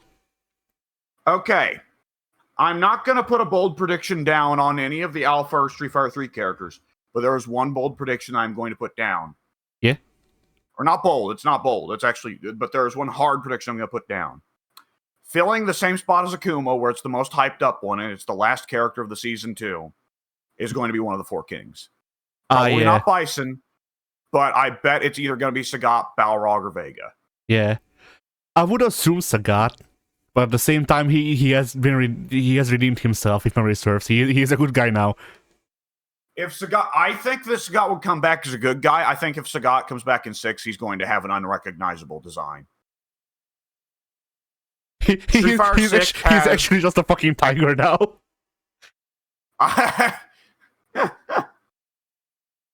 Could you imagine if Sagat comes back with a big beard, but he's still totally bald on top of his head? Yeah. He has taken design cues from Bayonetta. His beard is his clothes. And if they put Sagat in 6, like, you can tell they want to take some of the ideas where 5 gave some of the characters new stuff on top of removing other things. You can tell that 6 wants to go like, okay, but what if we didn't get rid of things and also we fully realized this? Like, what if you just had both V skills at the same time? Has clearly been the philosophy for several characters coming back from 5. Yeah. And with Scott, that calls the question, was he going to have both the uppercut charge and the knee charge in this game? Oh, 6? God. Well, that makes Sagat a very different character, because that means that Sagat's zoning also becomes less oppressive if Sagat is also taking the time to charge his uppercuts and his knees. Oh yeah, true. I mean, that also would change his gameplay in a very interesting way if he also worked off of the same idea as Akuma, where, like you said, you charge his shit, but like it's not a thing, it's not a separate charge, but you hold the input. Yeah. I think honestly, now that we talk about this idea, like honestly, that's a pretty good way to make Sagat's patented zoning less oppressive. Is to make it so, because he's old or something, I don't know. His fireballs fizzle out, but if you charge them, then they hit like 5 times. Well, I don't think that they're too worried about Sagat's zoning being too oppressive, because there's already a built-in answer to oppressive Sagat zoning, and it's drive impact. I think with Sagat, what it is it offers Sagat more interesting options to do at long range than Tiger is to do the hold the chest scar to charge your uppercut, or raise your knee to do the knee charge, that whole thing. Yeah. Which I remember the uppercut charge made it where the Tiger uppercut hit multiple times. What did the knee charge do? I forget. Better frames?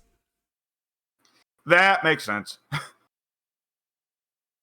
Street Fighter V knew how to introduce some really exciting stuff for some characters and some really boring stuff for a lot of others. I catch your fireball. It does nothing.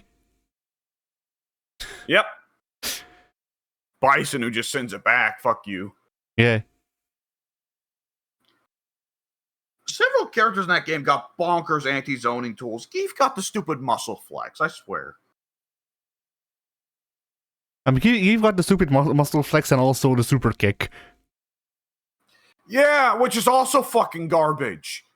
But it was still better than the muscle flex, though.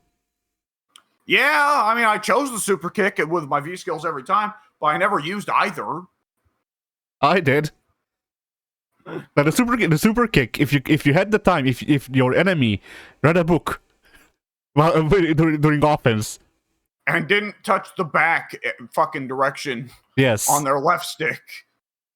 Then you could technically combo the super kick into an entire grab. Technically.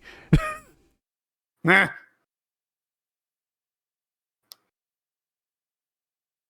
But yeah. I guess who do you think is most probable? Because that's what I talked about before we went off on a tangent. Well, besides the Four Kings, Bison I don't think is coming soon. I think there's a good chance we get Ghost Bison by the end of 6. Nightmare Bison. It's not coming soon. JP Stick. Yeah.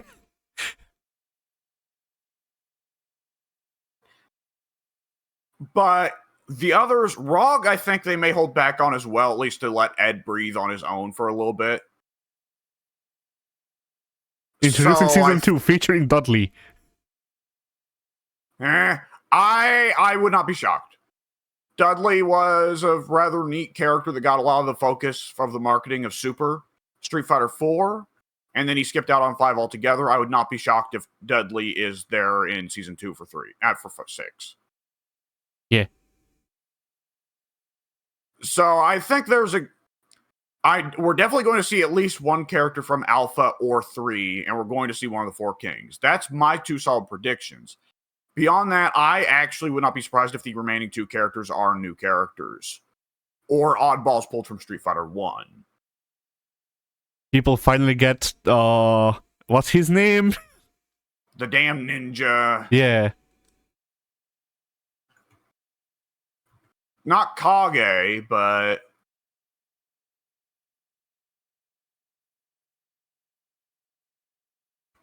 Son of a bitch. Kage was the ninja in Virtua Fighter, right? Yeah, Kagemaru.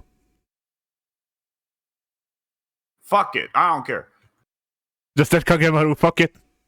Yeah, fuck it. Who cares? Fuck it.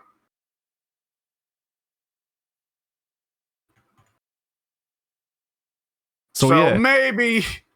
I mean, there are like 8 billion better ninjas in Street Fighter, but sure, yeah, we'll go with that. They don't add Rock, but they do add Mike. The nightmare is real.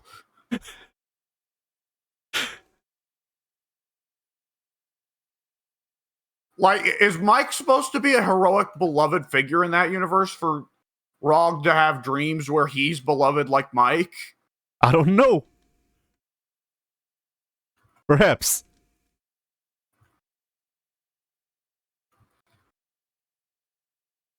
But, well, Retsu, of course, is the one that shows up a ton in the World Tour. So there's almost a thing there of, like, I think people would almost...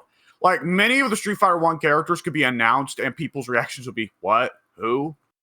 Retsu, people would at least go, oh, yeah, Retsu, the drunk monk. Okay. Yeah.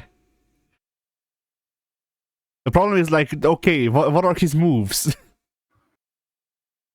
He must have had some in Street Fighter 1. They weren't very exciting, but they'd be the basis for figuring out the rest of his moveset. Yeah.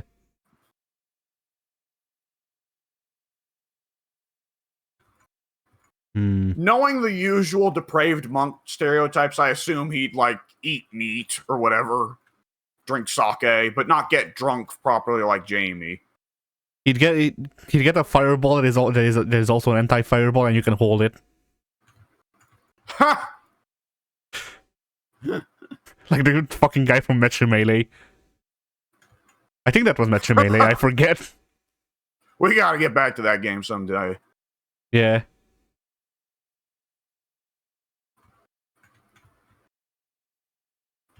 Yeah. If I had to, okay, let's get more specific then. I'm gonna say out of the 4 Kings, I'm actually gonna pick Vega. No, I'm gonna pick Sagat. Well, no, Sagat after Akuma's too soon. I think they're both very similar varieties of cool, and I think they're both marketable to a lot of the same audiences, so I think it's perhaps a little bit too soon. So instead, I'm going to pick Vega. And it's going to be a new, very cool design for Vega that does something a bit different. What if Vega, okay, there's no way he takes off the mask because it's too iconic. Yeah. But what if he does something different with the mask that hides his face less? Vega is now a furry. Yes, there you go. His persona is a bat. I was kind of figuring his persona would probably just end up being a bull because whatever, he's Spanish. Fuck you. Yeah. No, he can't be the bull because Balrog's persona is a bull, as we found out in Street Fighter 4. This should be a buffalo because half his moves are named Buffalo, whatever.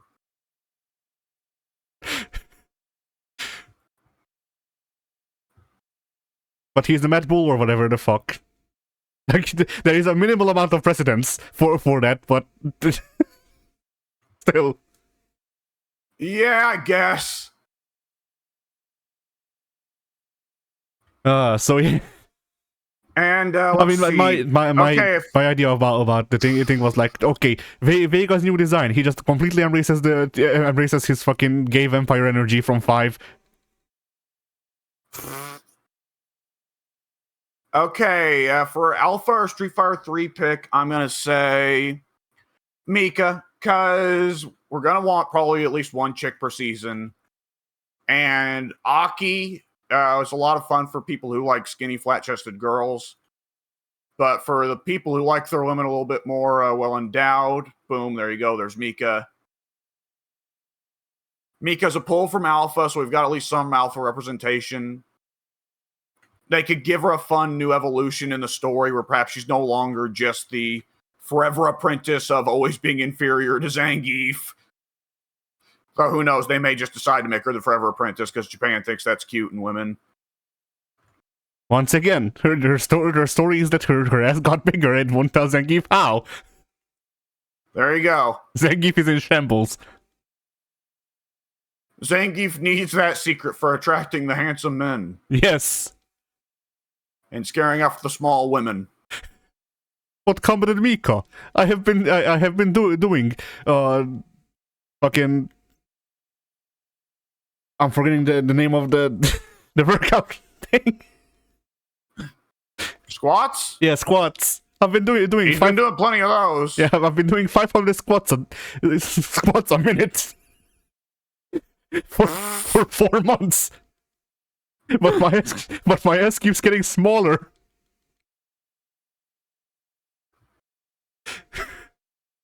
The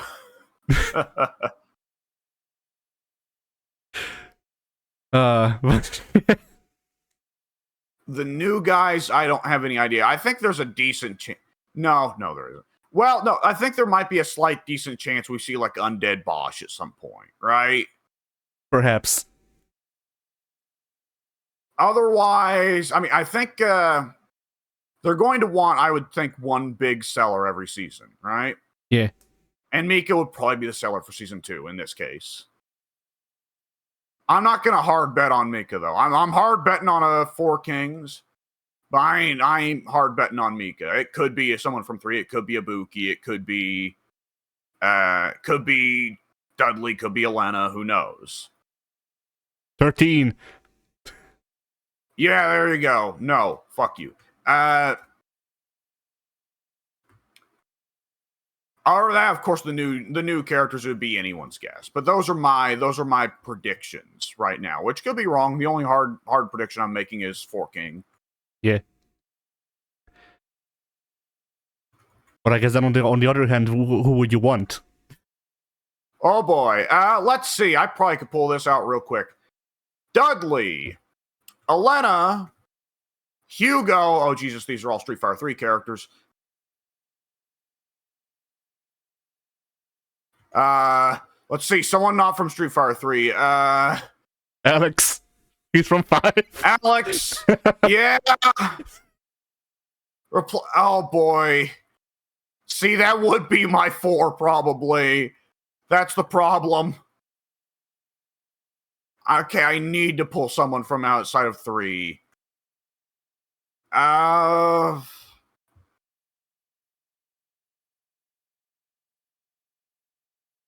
Let's see.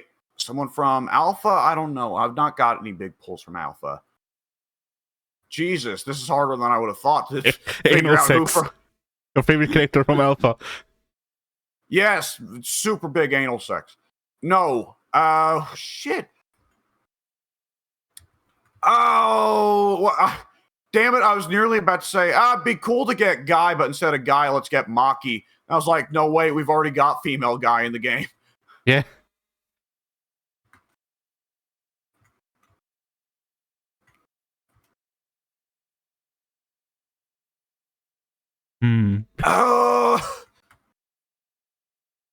Hagar? Hakan? Sure, Hagar, fuck it. Don't you ever be on Hakan? Oh, Hakan. It would require an act of God. Yeah. I think there's almost a higher chance of Rufus getting in again than Hakan. El Fuerte.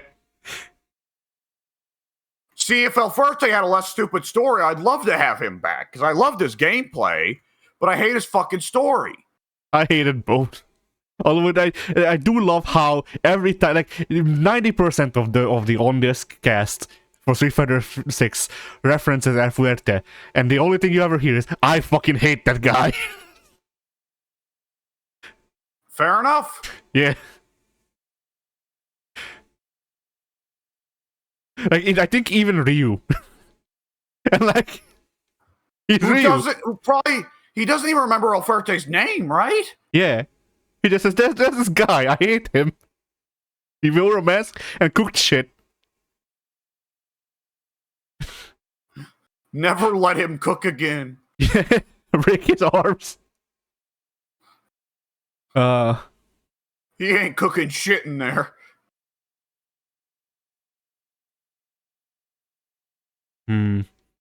That's for my 4. Eventually, it will have to become real. Adon, I miss him. Adon, I think Adon's got a decent shot, honestly.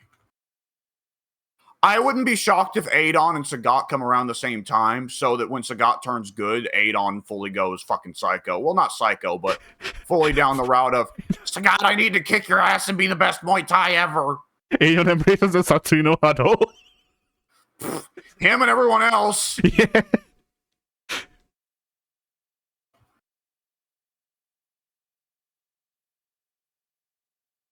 Okay, could you imagine if they actually released one of the new characters is Evil Lily? I would be disappointed, honestly. Like, maybe the story It would will have to be like a season 4 or season 5 pick when people are just happy to be getting new characters at all. Yeah. Which, I mean, that's how it worked for Kage, so hey.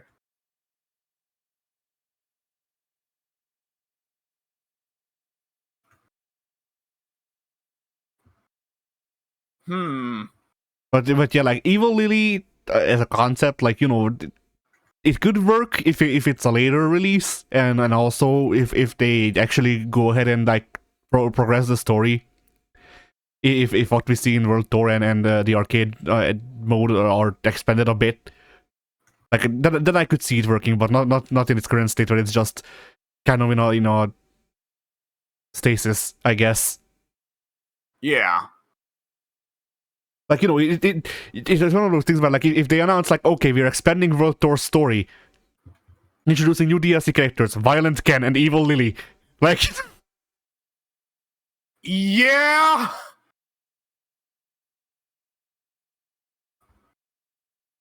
Who would be the really oddball one to get an extra form as a playable character? I mean... I guess it's not the extra, or not the fact that he's getting an extra form, but the form itself. But Happy Akuma, Good Akuma. yeah.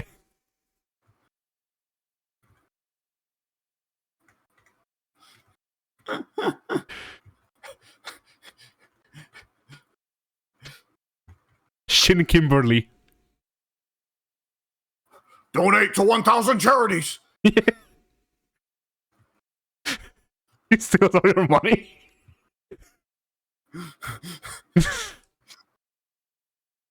Cure 1,000 cancers. He figured out this move fighting Gen. Yeah. The opponent didn't even know they had cancer.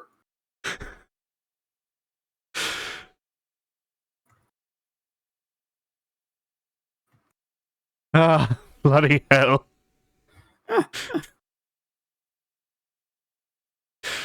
But yeah, who would be a really oddball pick for an extra mode? Guile. Guile, ooh. Sad Guile. Yes, divorced Guile. That's just the canon 6, though. I mean, true. But like the Canon 6 has already done his like he's mostly gotten over it and all that.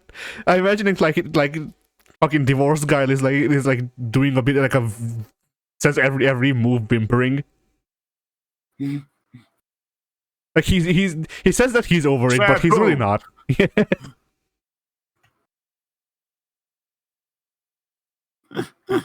his Wim pose is taken out or like one of those plastic jugs filled with ice cream. Yeah.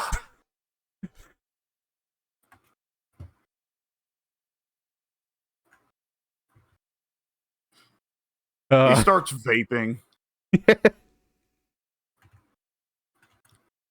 He really becomes friendly with Luke and starts smoking weed. Playing fucking video games. Yeah. He also has a beer gun.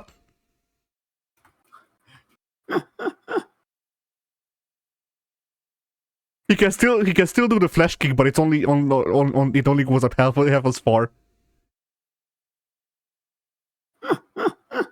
He falls on his back. He doesn't go through fully. Yeah.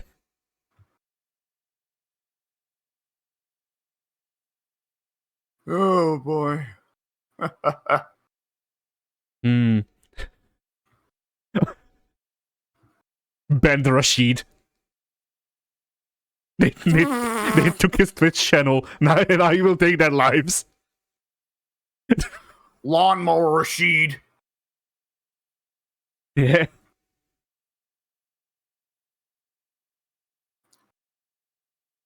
Theme song Rashid.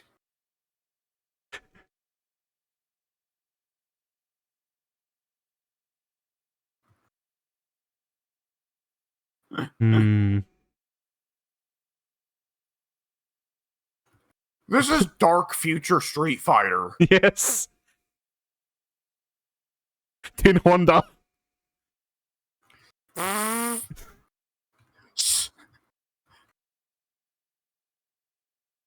Zangief with muscular dystrophy? I guess.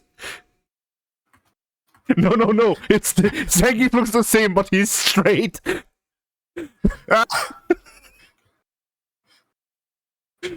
Uh,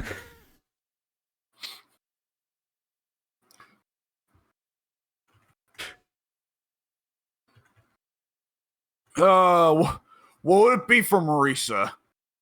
Rejected Marisa. Yeah. One of them just needs to have like a Kojima-esque title. The title card comes in, and it's just Venom Chun-Li. Yeah. She's missing an eye. Yeah! Has a robot hand and a devil horn.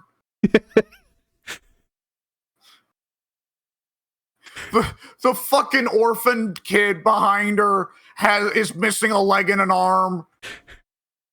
She has fucking Shadow Lady's moveset.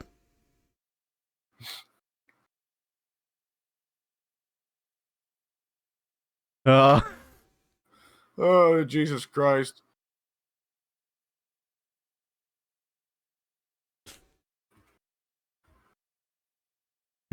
What would Jury's be? She just puts on shoes. That's it. Oh no.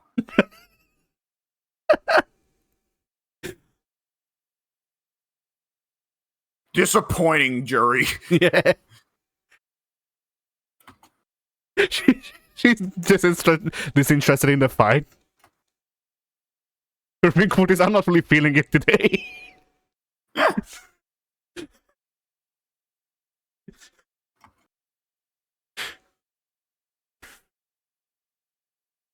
Oh, Jesus. The other Kojima one is DJ denied his dunes.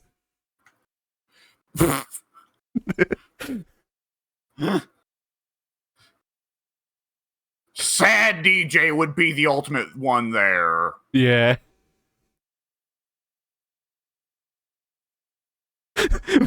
When he's doing the fucking punches, he has minimum.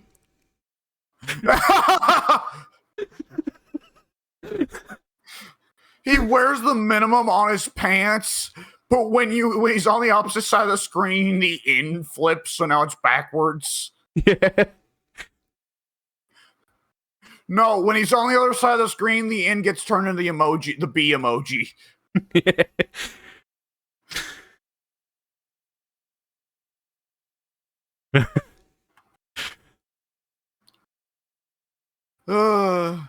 Honest Blanca. That's his name in the game. Too many medals, Manon. She can't move. She has too many medals, but the medal system is disabled. You always use the level 1 version. I was Or, thinking the base. opposite. She can't move, but if the opponent ever gets grappled, like she puts her hand on you and the opponent just explodes.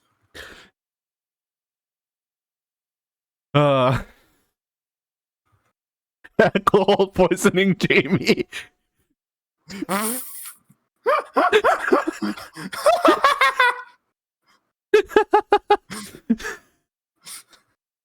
He just starts the match puking.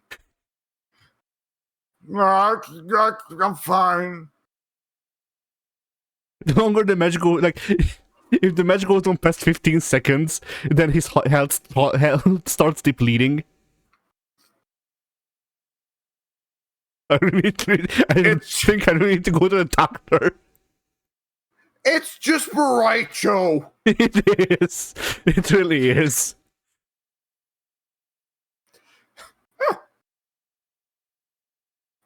Okay, wait. We've talked about, grappler fighter, Shoto fighter before. How have we never talked about drunk fighter? That's just bomb fights. It's just the ultimate crossover. We got fucking Jamie. We got Baraicho. We got a Kung Fu man. We got Jackie Chan man from Tekken. Oh, Lei Wulong. We got Lei Wulong. We got we got Iron Man from Marvel.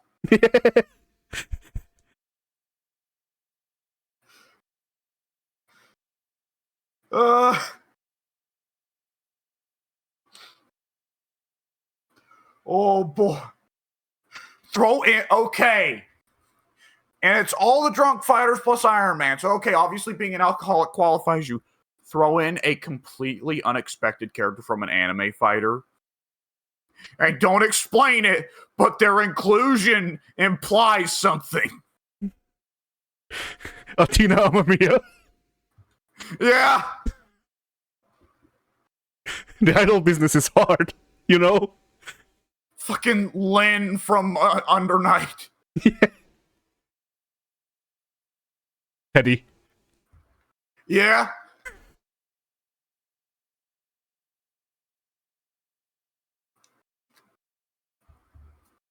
Well, there is that part in Persona 4 where they think they're getting drunk on sake. They, of course, are wrong, and find out by the end, oh, that wasn't alcohol at all. True. But nonetheless, Teddy, you remember, gets drunk the easiest out of him. He's the biggest lightweight, and he immediately jumps to, oh, God, let's fuck. Which would be very uncomfortable for the other characters. Yeah.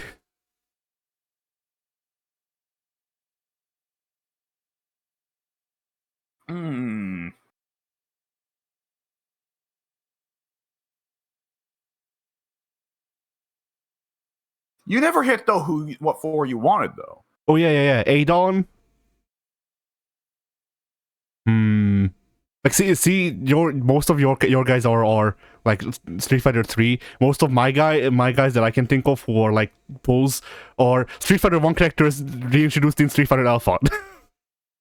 Yeah. Because like Adon, I wouldn't mind Gen. I would love the twins more, but Jamie, even if I dislike him, yeah. I think Gen is going to be in 6 at some point. He skipped 5, and to me, it's too obvious that they want to do something with him walking off the heart attack. Yeah.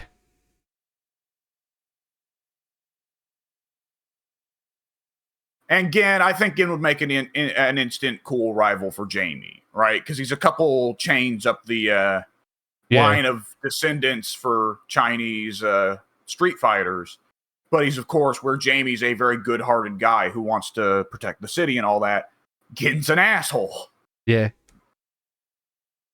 Okay, imagine this. Gen gets added to Street Fighter 6. He still has the stance switching. His stances are the twins. because they were already kind of just that. Just his stances, like taken apart to be two separate characters. So what if he just has both of their tools? Ah!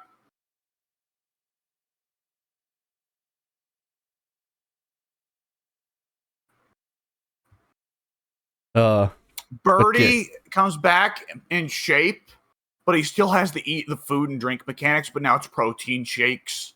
Yeah.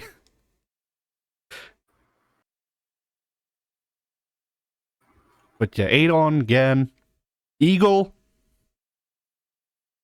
Eagle would be very cool because he's not been playable in a console version of any Street Fighter. He was in the version of Alpha that was on PSP, but that was it for him. Yeah. And then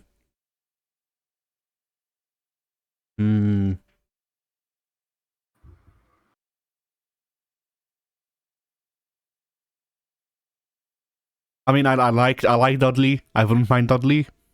I like Ibuki. I wouldn't mind Ibuki either. But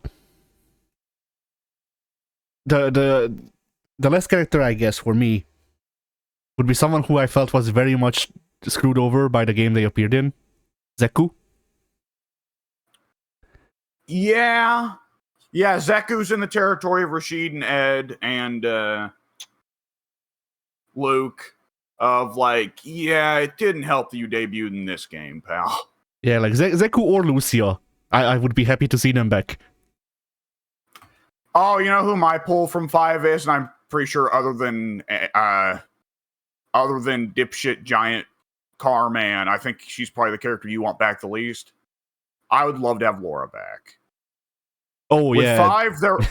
5, there was a thing there of like, ooh, we got a grappler with a slow shield fireball and this Rekka stuff. Ooh, there's potential here, but she's in the wrong game. Yeah. Plus, there you go. For one season, she'll cover the Coomer bait. There you go. Boom, instant. And I guarantee you, like, we don't get Pink to sit down for Street Fighter 5 because why would we? I guarantee you that the moment they add Laura to Street Fighter 6, Pink is going to instantly be like, I should play more Street Fighter 6. I mean, the thing about Laura, though, that is an important question, is will Capcom finally reply to our emails then? Oh, I do not remember this bit. What is the bit? We were playing Street Fighter 5 with Goku, and you were talking about how very much every part of Laura is sexualized, and I made a joke that her belly button is too small. So Goku said that we should mail Capcom to make her belly button bigger. You know, he's got a point there. And then I turned that joke into saying that you know, like we write into Capcom that, you know, you need to make Laura's belly button bigger because it's not big enough to fit my 15-inch diameter cock. To which you added that it's only 2 inches long, but it has diameter. Yeah. It's a cork. Yeah.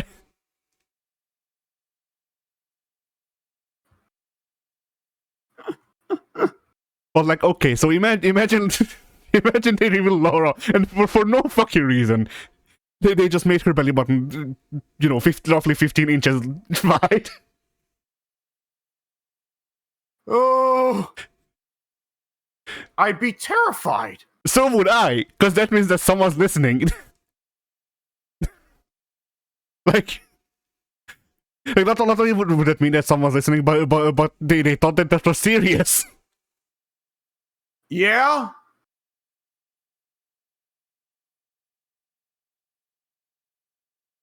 Oh, God.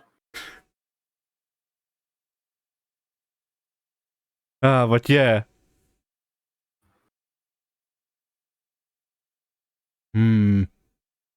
God help us. God save us all. Yeah. I'm trying to think of like who they could even introduce as a new character, like, you know, who is a character like I guess this is a follow-up I mean, could be an interesting follow-up question. If you couldn't have a character back but you could have a pupil of theirs.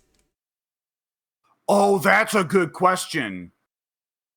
Because that's a question of, I think there's something going on here, but I think the character needs to go. Yeah. Because I think with T-Hawk, that wound up being, kind of more or less the logical answer at a point, was just like, there's something here, but I don't think that Incredible Hulk-sized generic Native American is ever going to work. And Lily, I think, does work better than T-Hawk. She's not a perfect character, but she works a lot better. Yeah. So, I mean, it's one of those things where like I disliked T-Hawk because I thought he was boring. I dislike Lily because I think she's boring in a different way. So it runs in the family. I like the idea. I like the whole. I was not interested in what was going on with Lily's story until Dawson was like, "Oh no!" As soon as Dawson was like that, my eyebrows went up. Like, "Oh, interesting." See, like my thing with Lily is that if she wasn't just like if she wasn't an anime girl, if she was like, you know, I don't know, fucking 15 years older, then she wouldn't exist. But I would probably find her a bit more interesting as a character because, you know, as it is, whenever I see Lily, I can't help but think of all of the fucking creeps. Yeah, and I remember there. Honestly, that's my problem with Lily, because like as a character, like, you know, I don't care about child characters, like, you know, they exist in fighting games, yes. but aside from that, like, whatever, if a company wants to make a child character in a fighting game, whatever, I might like them, I might not. But with Lily, she's in a context, but I don't like her inclusion. Just because of of some of the people that I have seen talk online. Yeah, I guess I just don't blame the character for there being weird pervs who are obsessed with her, you know? Yeah.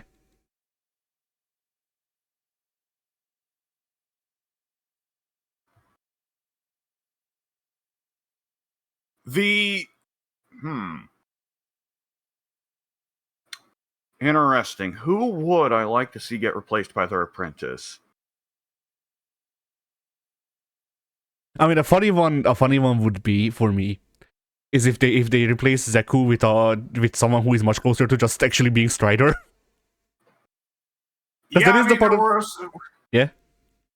We're some time frame off from it being actual Strider Hiryu, but yeah, but it can just be someone who takes I'm forgetting the name of their fighting style. Bushin Ryu. Someone who takes Bushin Ryu like one step closer to just being Strider shit. Which, like, Zeku was very close already.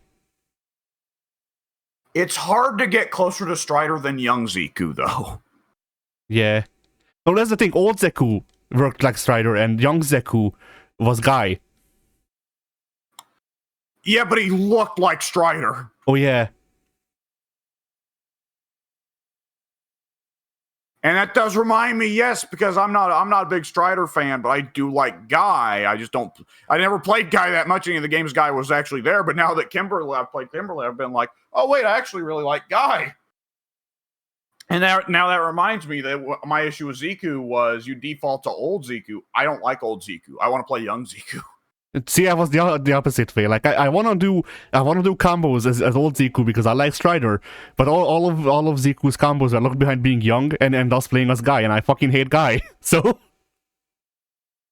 that's incredible to me. I just love the sprint and the crazy sprint mix-ups. That's the thing I hate. So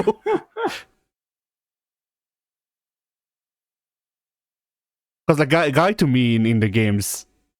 Guy to me just feels like a lesser Shoto with the sprint, and the sprint I never liked, so... Yeah.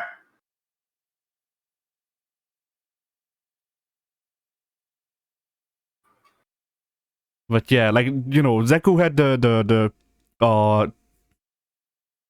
Cypher combos, where you could link two long range cipher swipes into each other, but that's all the combos old Zeku had without having to switch. Yeah. And so like he wasn't a lot of fun that way, no.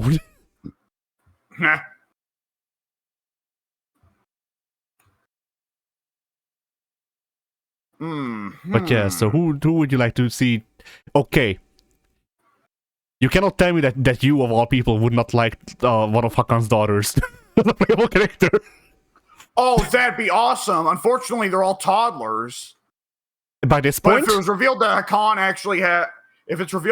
actually has one daughter that's like fucking 25, then oh yes, I would main her instantly. And oh my god, you know that a 25-year-old woman covered in oil would be there'd be some people that'd be interested in that. Yeah, definitely. I will say, I think people would be a tad more interested in that one Hakan super where he shoots you out of his ass if it's a chick. Yeah.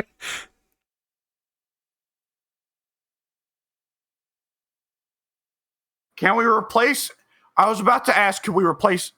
Well, no, yeah, I think that's fair. Can we? Abel's not old at all. He's quite young. Nonetheless, can we replace him with someone else who has a similar play style? Abel has been replaced by Ryo Sakazaki. Replace Abel with a third clone of Cammy and DiCapri who fights like Abel instead and is beefier. There you go. I mean, initially that's what we thought Manon was, right? We all thought Manon was Abel's apprentice or something. But boy, were we fucking wrong.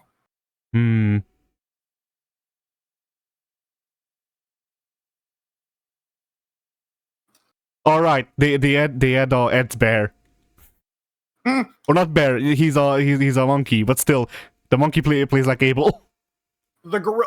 I think I am not. I think we are not alone in wanting Ed's gorilla to be playable. Yes.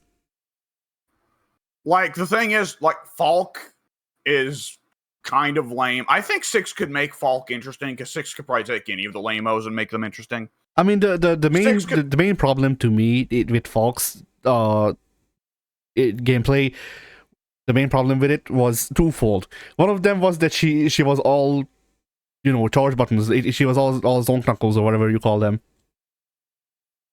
and that's what her game design. And then also, the zonk knuckles charge projectiles, but the projectiles only come out if you crouched. Yes, that was another thing. And like one of those alone would have made the character fun to play to me, personally. But both of them together made the character just bad.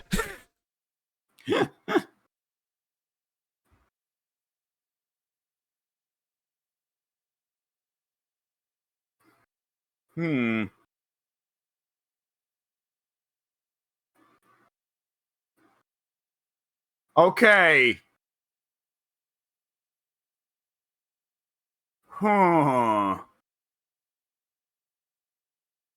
Sea Viper. I actually appreciate Sea Viper's aesthetic more than I like her playstyle. I don't like her playstyle. Yeah. I mean, if they announce a character, I think for you that would work out to replace her with someone that's less likely to show off their tits. But presumably, Sea Viper, if she was added to the game, would just have an alternate costume where she doesn't show her tits. That's the thing. I find Sea Viper just overall nothing. She's there on the roster too. Yes. Like if they announce that they're replacing Sea Viper with someone else, the only thing that would happen is Pink would be angry. Yeah, I think that. I mean, Sea Viper luckily is one of the characters that I would say is guaranteed to come in 6 at some point. Actually, Sea Viper's probably going to be in season 2. Come to think of it, isn't she? She might be. Because Sea Viper is one of those characters whose specter kind of hangs over 6 a lot. True. That's the thing. That's the thing, though. Like, Sea Viper is one of those characters who comes up a lot in the game. 13 genuinely is in the story and comes up. Yeah. Like 13 has been established as a thing that I forget what the evil corporation's name is. not what is JP's gimmick? Fuck it, Guncorp. Yeah, but there you go. But yeah, to fight. That's the new Contra. Yeah. So I remember that they have you like when not Rashid, when Ed was added, I think they also added more World Tour missions, and one of those was getting to go up top in the Guncorp headquarters or whatever in Metro City, and while you go through that, they show off these synthetic life forms, and they talk about having been working on 13. So I think that 12 haven't missed out on every game. I think that there's a good chance that I wouldn't even be shocked if Remy comes back in some form, though heavily overhauled. I was about to say, like, I would love if Remy came back and then got his own moveset, but also, like, you know, it's the one thing of those is that I like a lot of Remy's aesthetic and I enjoy his gameplay, but he's just Guile. Yeah. Like, I was gonna ask though, like, what do they do to make him not Guile and also not Ash Crimson? Do they make him do they make him King of One? Like, well, think about the one move he had that Guile didn't. Quarter circle back, the little kind of jump up dive kick gimmick. Oh yeah. So where do we go from there?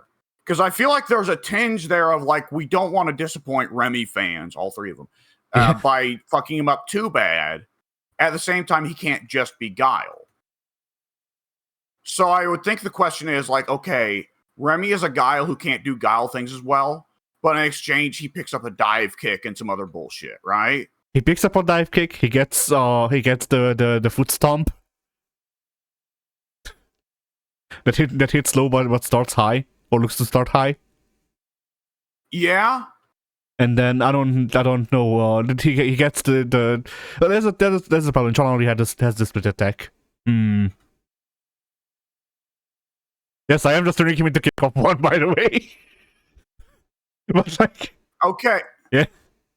Well, now I'm stuck on my brain is now on the pattern of like, okay, but Guile Shoto, who's in that class, and Chun-Li is, and so is Nash, and so is Remy. But what divides them? Guile has good normals. Chun-Li has a bunch of other specials, and now she's got her stance. Charlie Nash in 5 got all of the bullshit he did there, as well as them getting rid of charge inputs for him. Which, honestly, if Charlie Nash ever comes back after 5, they might give him the charge inputs back, which is funny to think about. Yeah. And then there's Remy, who the only really thing that divides him from Guile is, relatively speaking, less good normals and the dive kick bullshit.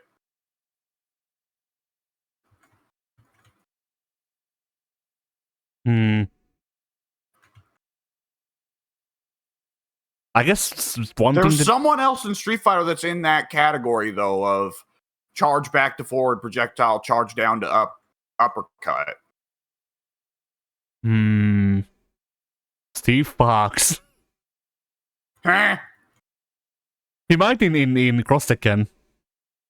I don't know how he I don't played. think he has a projectile. They didn't give me. No, he has a projectile. He definitely has a fucking projectile. I remember that. I don't know what he. No, don't know the input. I don't remember that. My memory of Cross Tekken is that they made sure not to give too many projectiles to the Tekken dudes because it didn't make any sense.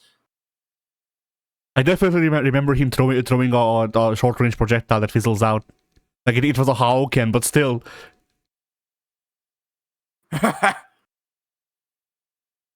Like that's still a Hadouken more than what he does in Tekken.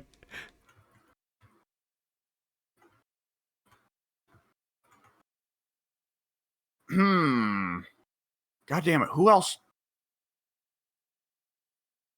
Well, Bison in Alpha had a fireball. He had a fireball. True, yeah. So Alpha Bison almost is there. And oh my god, if there was a Street Fighter 6 Bison, you know he'd get the fireball back. Yeah. It is now Hadouken input. Good luck. Oh god. Yeah. Honestly, this may be just me being crazy. I find charge input fireballs easier to do in succession. It's obviously, of course, easier to do a fireball input on the spot, a Hadoken input on the spot. But if I want to just relentlessly zone and pressure the opponent with fireballs, I find Guile much easier to do it with than Ryu or Akuma. Yeah, I agree. Like the thing is that it's a lot easier to buffer the next fireball with charge than it is to do it with the fireball input. And the previous fireball's animation gives you enough time to buffer it properly. Yes. Although now that Akuma's fireballs are charging,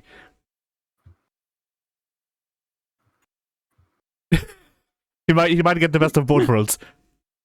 Yeah, he might get to both take it slow and rock at the show. But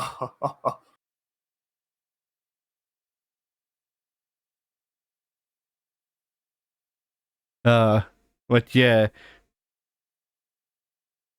I'm trying to think of like what they could do with Remy, but like, you know, just based off of the fact that he can do a dive kick, like that's not a lot.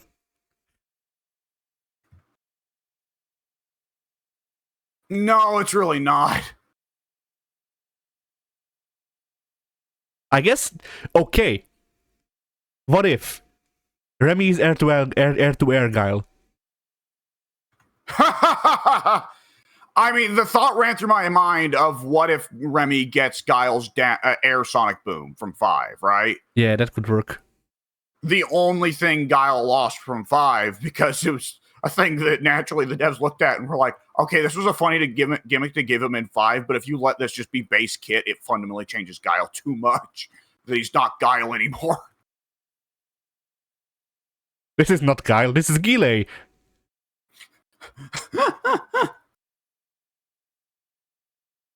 I love Guile.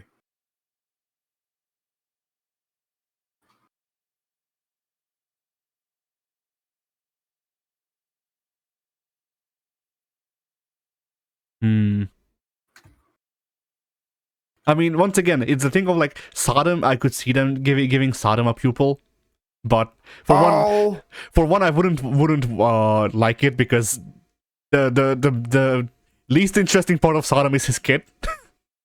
but also like once again, the thing is like they have a guy in the game called fucking Gomorrah. Yeah, I think that I don't see Sodom keeping his name because even beyond the biblical stuff, people hear Sodom and think sodomizing. But I do think there's a good chance Sodom comes back under a different name. King the Butt 6. It's like a King of Dinosaurs bit. But first. And everyone's being quotes against Sodom. Sodom is just Sodom, we know it's you. Yeah. Except Terry Bogard, because he's a fucking dumbass. Yeah.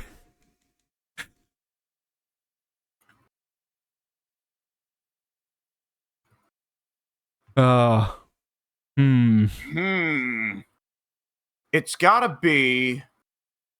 What fucking character do we not like the... I mean, it's a genuinely difficult question. An immediate one that comes to mind. Like, I don't like his playstyle, but what you literally talked about it this recording. El Fuerte. El Fuerte, yeah. They just add Ramon. They license out Ramon from SNK. That wouldn't be bad. I thought I didn't like El Fuerte for the longest time, but the last time I actually tried him in a game, I found out, oh no, actually I do like this guy. I love his super move, the quesadilla crunch. Yeah, there you go. That's some classic Ramon right there. You thought you were saying El Fuerte. My brain don't work.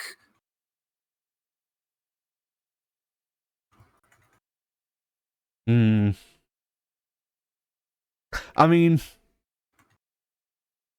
I was gonna say Rose, but honestly, like Rose's character outside of the game is the best part about her. I don't want her in the game again. She will be in one of those games. Yeah. Rose already has an apprentice. All right, she does. I wouldn't mind seeing her again, Viola or whatever her name was. I think she'd have a happier time in 6. I think in 5 Yeah. she felt like an awkward character because she was more advanced than everybody else. My only memory of that character is accidentally doing an actual like proper combo into super on Goku when I went with the character because I don't know how to play her.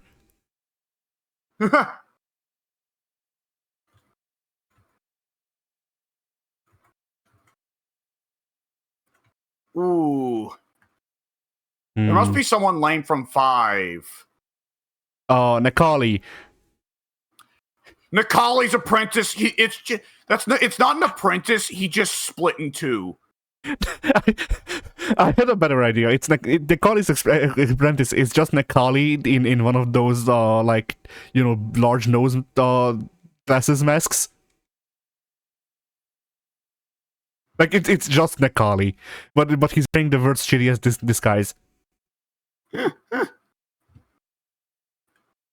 Necalli, but he ate someone less lame. Oh, and now we've got another alternate form. Necalli with indigestion. True. That's canonically supposed to be why he repeats himself. But nonetheless, every now and then he just burps up a dude who runs off screen.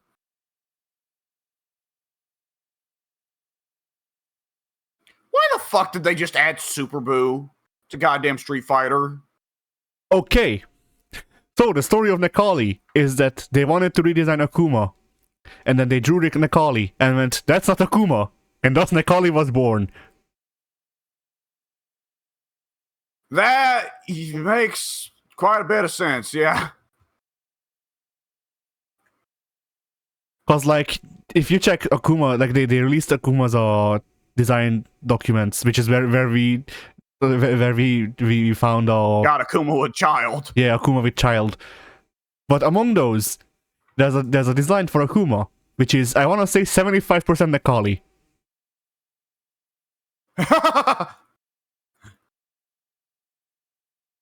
So yes, the reason Necalli exists is because they made a design that for Akuma that was so not Akuma that they just went, alright, fuck it, we spent too much time drawing this, I guess we're making this a new character.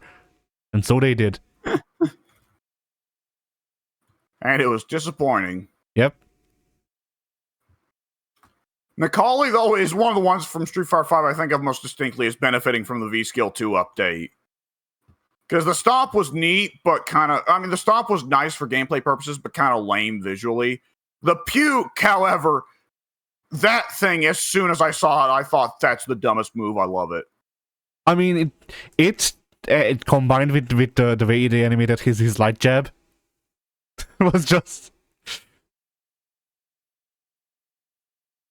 Oh, do you not remember the way he animated his light jab? Yeah, the little scratch. The little Iori scratch. Like, it's not even a little Iori scratch. If you spam light jab, it looks like he's jerking off his air deck. Oh, I don't remember that. That's weird, because we used to poke fun at that in 5. I don't remember it looking like you jerking off. I do.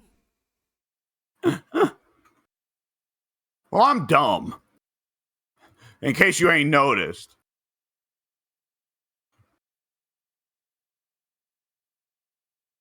I'm still trying to think of like who's like character design or gameplay wise design that I would want to see back, but not with the actual character attached. Yeah. Honestly, it does occur to me everyone but Hakan, Jury, and Sea Viper out of the 4 Street Fighter 4 newcomers. I don't know, cause like, was Rufus a good design for a character, like gameplay wise? Well, if they're going to bring back everybody at some point, I'd rather Rufus be replaced with. Well, I'd rather Rufus be replaced with like a chick. Same gimmick, same character, just a chick. She hates Ken's wife. Yeah. She thinks every other woman on the roster is Ken's wife. And it makes Eliza really mad because she keeps thinking that Ken's cheating on her. Yeah.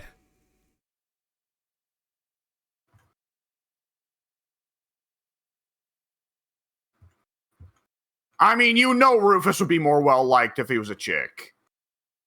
I mean, yeah.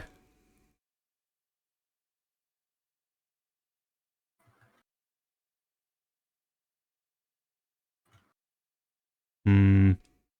And you know Pink would like it. I mean, definitely.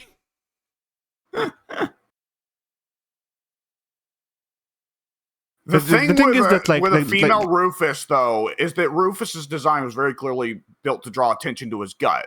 That's why he has the zipper going down to it, is to draw the eyes to the gut. But that'd be a bit. I thought it was to show his happy trail. If they keep the cleavage on a female version of Rufus, that'd be considerably more interesting. I also feel that the big gut fucking jiggle physics that go nuts with Rufus. You remember how nuts the jiggle physics were on Rufus in 4. Yeah. Somehow I think that people find that a tad more entertaining on a female version. But yeah, like, I guess my problem with Rufus wasn't your problems with Rufus, because, like, to me, I just find, like, Rufus and Bob are the same character. I dislike both of them for the same reason. I just don't find the joke funny. Oh, but Bob is badass. The joke with Rufus is that he's fat and lame. The joke with Bob is that he's fat and badass. Rufus is a fucking loser. Bob has turned fatness into a genuine martial art. But see, like, the thing for me is that, just, like, you know, the fat doing kung fu is just not inherently, like, a funny image. I just don't really care for it. Yeah, but once you move past the humor or lack thereof, Bob, beyond that, is still a cool character. Rufus isn't. Yeah.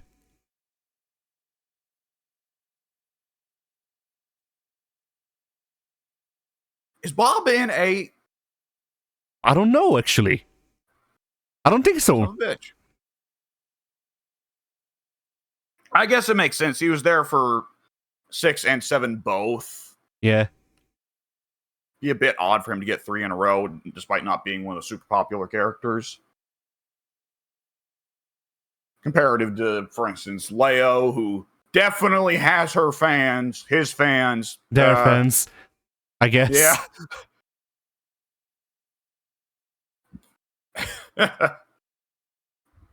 One of these days, I hope that Horror does actually just come out and say, like, okay, fuck it, Leo's non-binary.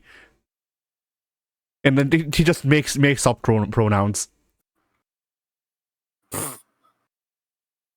And like he just names off moves from her move list. Yeah. Which means naturally they're in Chinese. Which will confuse the shit out of people who are like, but Leo's German.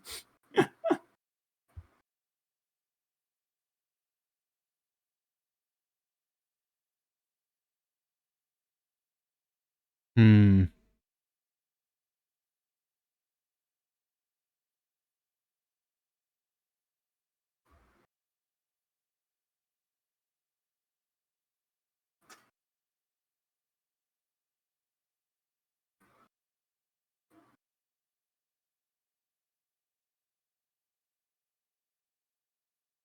See, the problem is that, like, when I think of characters who I'd be fine with them getting pupiled, if I'm fine with them getting changed to a different character, like, either that has already happened, or it's generally not a character that I care for otherwise. Even, like, not even the gameplay, because, like, I was gonna say, oh, the twins, Jamie. He doesn't feel like it to me, but still.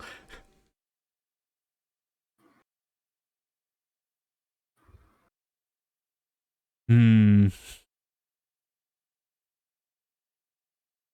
I mean, I guess Eagle could work. Like, we could get Eagle's pupil, but I feel like half of Eagle's, half of the appeal of Eagle as a character is him. So, Mm-hmm. Yeah, it's what, Eagle, I don't. yeah. Eagle, I am kind of shocked that 5 and 6, neither of them have so far included him. Ooh, Goken. I don't know who they'd give his moveset to, but Goken's apprentice character is Ryu. I know. but it's getting very obvious that he's not going in the same way. All right, we're introducing Goken's apprentice character, Kam Heyun.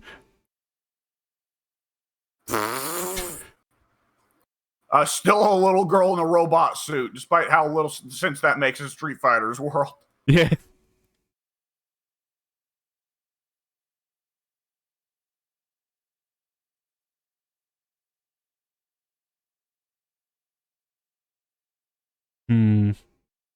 I mean, I get once again, like, okay, Oni could work. Who the fuck do you give Oni's moveset to? Because he's 90% Akuma. Like, I still wouldn't be shocked at this point if Oni's supposed to be genuinely a separate person that Akuma, like, purged at some point. Like Kage. yeah. Well, the issue with Oni, having an Oni apprentice character is that's probably just Evil Lily. Yeah. Okay, if Lily loses her, like, grabs, but instead gains fucking air dashes, I don't know, man.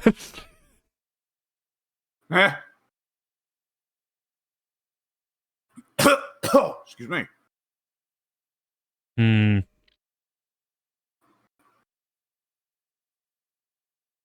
I guess, do you have an answer while I continue to think? I don't remember if either was answered at this point. Yeah, I guess the issue is there's not many Street Fighter characters that I dislike that I don't think that the gameplay isn't at least a little bit fucked. Who is it? Who's new in 4? Well, I guess we've already hit everybody who's new in 4. Nobody wants Ingrid back. Imagine if Sean had an even shittier apprentice.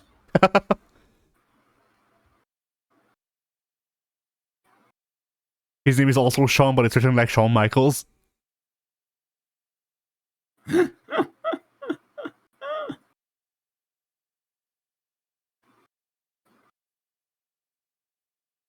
He can't even basketball. That's what sets him apart. Yeah. Okay, he's not a basketball guy. He's an American football guy. He loses basketball but gains pizza.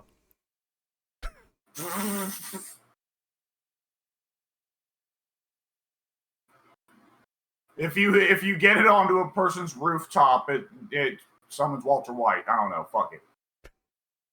Oh no, I'm not saying he throws pizza. I'm saying he does the spinning move from Brian Battler. Ah!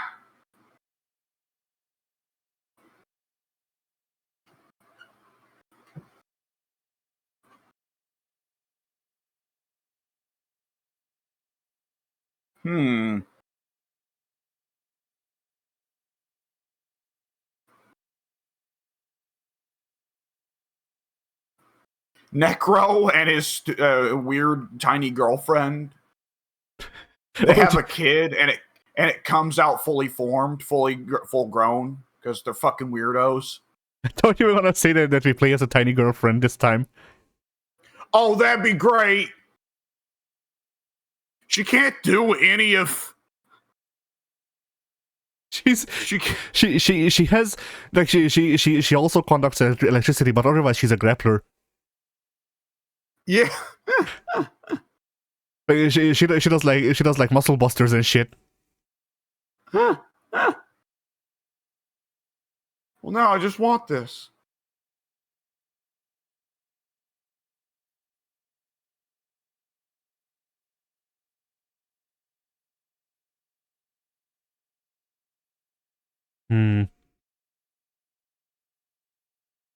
I mean, I could say that I'd also be fine with the Lucia pupil, but at at this point, I'm just literally asking for K-Dash. Just put in K-Dash.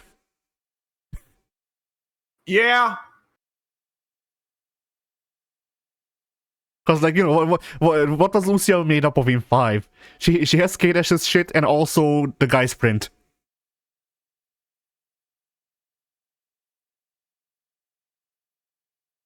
Oh man, I forgot Lucia was a thing for a minute there. I only remember because I actually really liked her. I did too, but I just somehow she just slipped my mind. Who else debuted in 5? Is that all? Rashid, Ed, Lucia, Falk, Nekali, Zeku. Yeah. That might be it, yeah.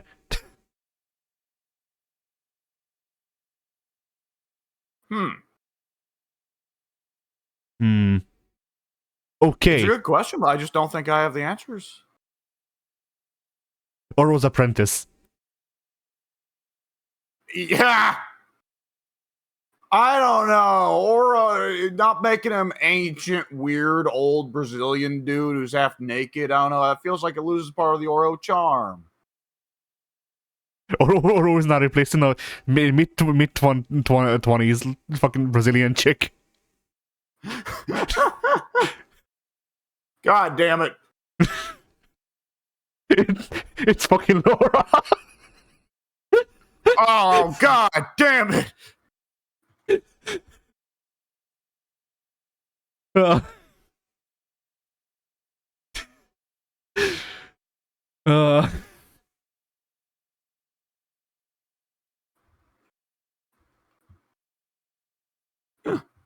Oh, why?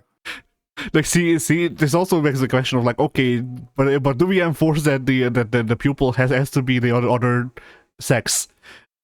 Because then imagine male Mika. Oh, well, yeah, if we're doing gender flips, then there's all kinds of potential here. Yeah. Female Sagat.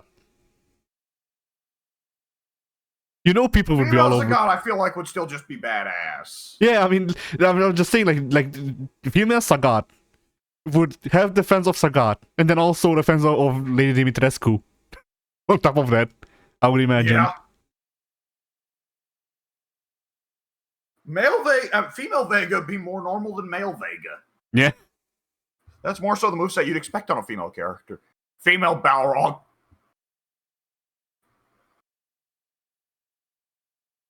Female Bison is just Bison finally got himself into DiCapri. Yeah.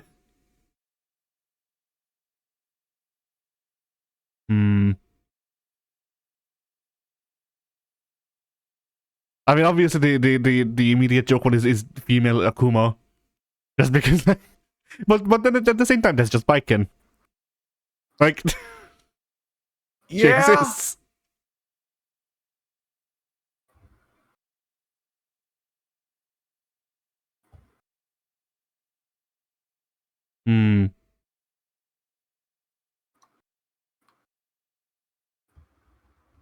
I was gonna say female Hakam, but we already said that.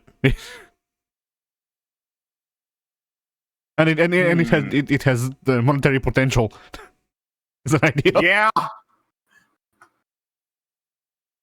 Okay. Wait, hang on. Hang on. I gotta pull something up. Let me look this up. What is the ninja's name in Street Fighter 1? There you go. That's the one. Yeah, totally.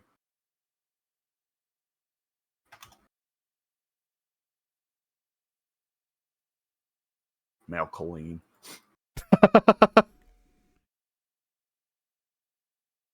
Same animations and everything. It's Gil's manservant. Okay.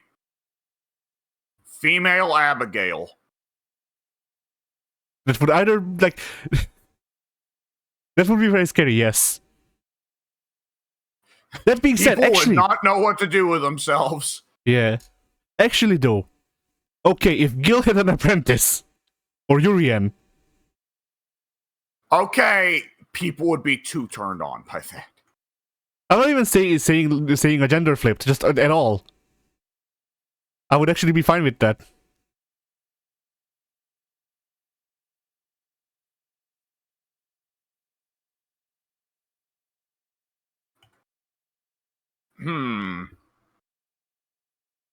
It would look a bit funnier for a female character to have their round start be their clothes explode off of them. Yeah.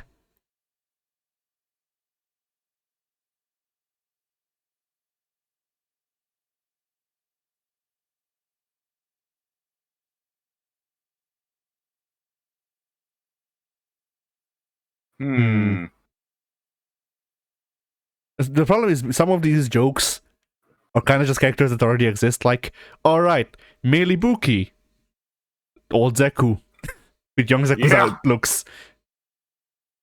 Yeah. Or like, what was the other one? Because I had another one. Male Elena is just Eddie in a Speedo. Yeah.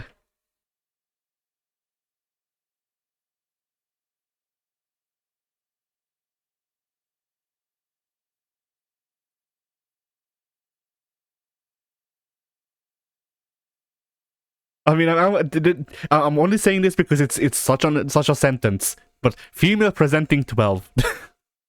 Oh.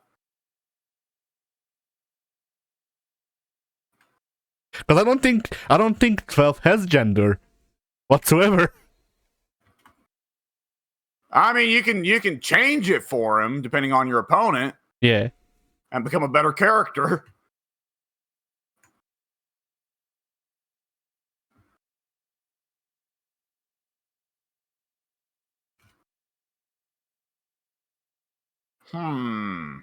Okay, I don't think that this could work exactly.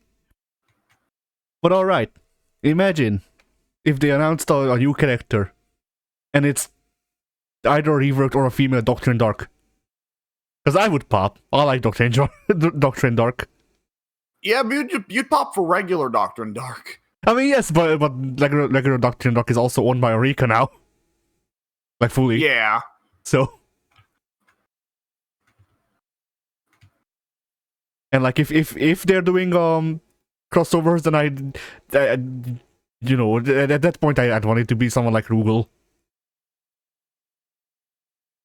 Yeah, I would just say that Rika would be actually probably easier to get, but then again, Arika's on really good terms with Namco, apparently. Yeah.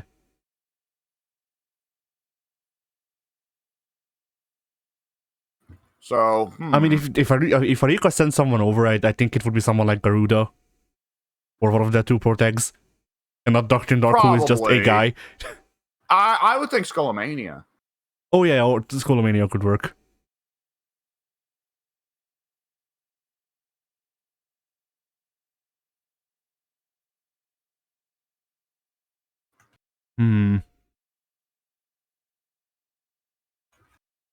Because yeah, like when I'm running through all of the rosters in my head just real quick, and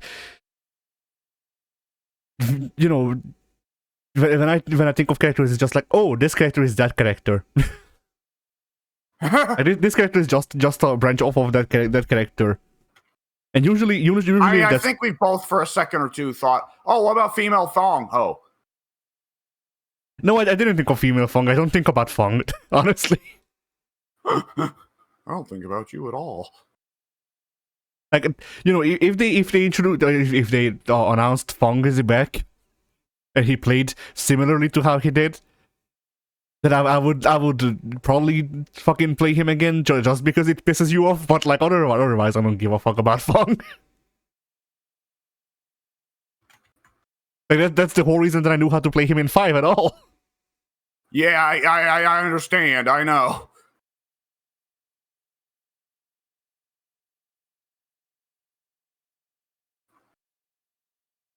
Fucking Thong. Damn fucking. All right. Did you ever finish the 4 you wanted? Because you hit Adon. Think you hit so. Eagle. I said Adon, Eagle, Gen. Dudley, Ibuki? Oh, no. Wow. I said Zeku, I think, for the last one. Although, like, Zeku is not likely, because they will just go, oh, there's Kimberly. Exactly the same thing as Strider here, you. But or still, if they did do Ziku, they'd do a very different Ziku. Because, I mean, of course... I mean, that's what I would want. Because, like, the parts of Zeku that Kimberly covers are the guy like Bushin Ryu stuff, which I didn't like anyway, so... If it's just Zeku has gone further into just becoming a Strider, or, you know, here's another pupil of Zeku, and he's just closer to being Strider, I'd be fine with that. Yeah.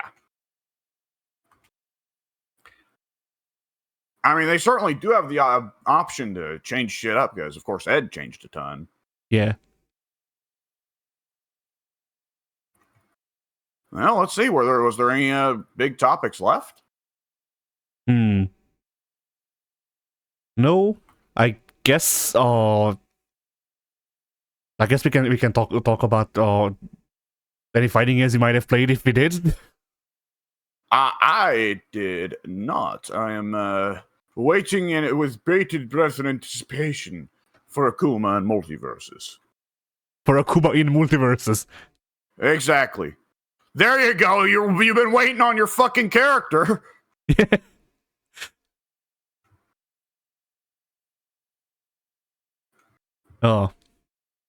As for me, I found out that in the V version of Smash, Brawl, I think. I don't know. I'm not a Nintendo kid. Yeah, Brawl is the Wii Smash. Yes. Yes. So I found out recently that Wolf O'Donnell was in Brawl. Yeah. And I thought that, because, you know, if memory serves, he's an Echo Fighter for Fox. And he there was weren't changed. Echo Fighters, but yeah, enough. He is very similar to Fox and Falco. That's the thing. I thought that meant that, you know, they just slightly like whatchamacallit, they just like reanimated his moveset, and otherwise it's just fuck no. No, he's very different in a lot of major ways. Yes. Yes, I tried out his up smash ? The one where Fox gets set on fire and then he jumps. Yeah. Fire! Yeah. So I tried that, and it was similar, but definitely not the same. No, Wolf is a lot more comfortable at the close range. He's slower, he's heavier, he's harder hitting. Yeah, his pistol shot only fires one shot, right? Yes. And yeah, from the small amount of time that I put in, I immediately like, you know, just looking at the characters in Ultimate or 4, I forget which one, but probably Ultimate. But just looking at the characters, I went, oh, I would, you know, I played Fox in 64. I played Fox. I played Captain Falcon. I would probably like Wolf and Ganondorf better. Them both being in Brawl. No. What? Not no for Ganon. I said no. That's the thing. I tried out Ganon and I liked him. Really? Yes. I actually did like Ganon in Brawl quite a bit myself, but I thought he was not your type. He is a bit too slow. Like that might be a deal breaker in the long run. But otherwise, like just the absolute, like they did a good job capturing the full villain energy. Yeah, and his primary issue, I would say more than anything, is a sheer fucking lack of agility, right? Yes. Because, like, even Bowser makes Ganon... Like, even Bowser is faster than Ganon in many ways. And that's ridiculous. And so, like, I don't know... I mean, Ganon was a last-minute addition to Melee, and in Melee, he was just a moveset clone of Captain Falcon, but slower and harder hitting. Ganon didn't get to a comfortable place until Ultimate when they gave him the big fucking sword. Yeah, but finally, at least to go along with that big damage, he at least has some big hitboxes to make up for his fucking slow-ass speed. Yeah. See, I kind of wish that they would have just went the other way and went, okay, so Ganon, walking. No, he cannot walk. But if you do his grab, he just slides. Eh? Because his up smash is already close enough with the jumping grab. So if they just His up special is crazy. It So- takes some setup, but that up special is on Ganon is absurd and does monstrous damage. Yeah. So I just figured, you know, Pretty if fucking they made guaranteed his kill, too. if they made his side special just the choke slam but he, or rather he the choke hold but he slides like fucking Undertaker in the WrestleMania arcade game. That'd be good. Yeah. Like that would make up for his lack of agility, certainly. Yeah. But yeah, I think that's about it. Because yeah, going through Twilight Princess, I just figured, hey, I remember that these characters existed before Ultimate. Some would argue not really in Ganon's case. He was famously considered the bottomest of bottom tiers in Brawl. Nice. Admittedly, only because Mewtwo was gone. Only because Meta Knight exists. Oh, God. Well, Meta Knight invalidated everybody.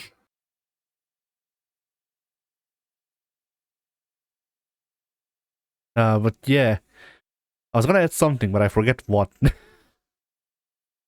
Oh yeah, I also saw Lucario on the select screen. Oh yeah, I also tried out Sonic because of course, and I tried his moveset and I went, yep, that's Sonic.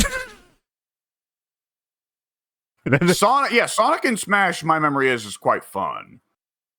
Sonic seemed to me, which like I will note that I didn't do any proper matches with any of these characters. I looked through their moveset and tried to figure out, like, you know, if they can combo and stuff like that. But other than that, I didn't spend a whole lot of time with the characters. Yeah. And yeah, like Sonic seemed like a character that requires a lot of setup, but he's built like a domino. So if you can get one setup right, then you can combo into 3 other moves. Yeah.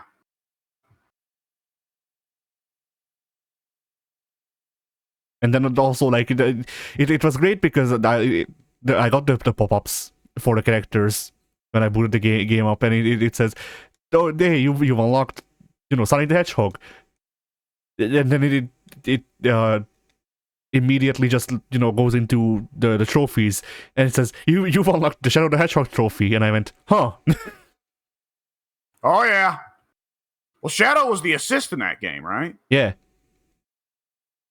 Yeah, right. And what he did was he went on and he would just make a big black vortex around himself.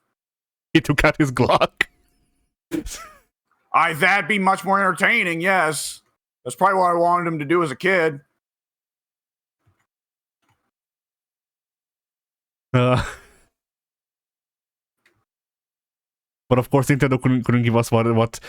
No, they couldn't give Snake guns back then. Oh, and by the time they were allowed to use guns in Ultimate, Snake had already had an iconic moveset of fucking rocket launcher nonsense.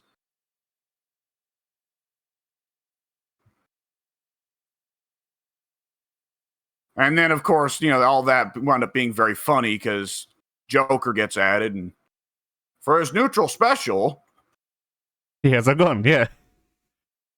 I mean, famously, the better part of that to me is that apparently if Kirby eats Joker, then he gets the gun. Yes. Yeah.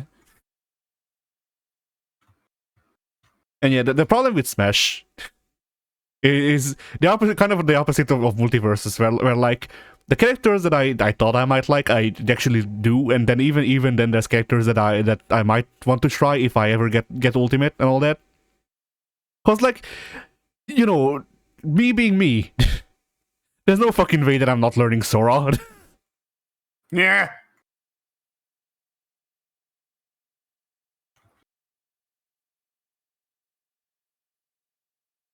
But what's the problem, though? I don't own a Switch. Oh, well, yeah. Yeah, that's true. I thought you were going to lead into, like, a gameplay thing. Oh, no. I have no clue. Like, the only thing I know about how Sora plays is that he's apparently floaty, which Yeah. Yeah, that's how he plays in Kingdom Hearts as well. And then otherwise, like that's pretty much it. I know that he doesn't have Donald and Goofy because, yes, how would he? Like, how would he? And also that would create a whole different fucking copyright clusterfuck.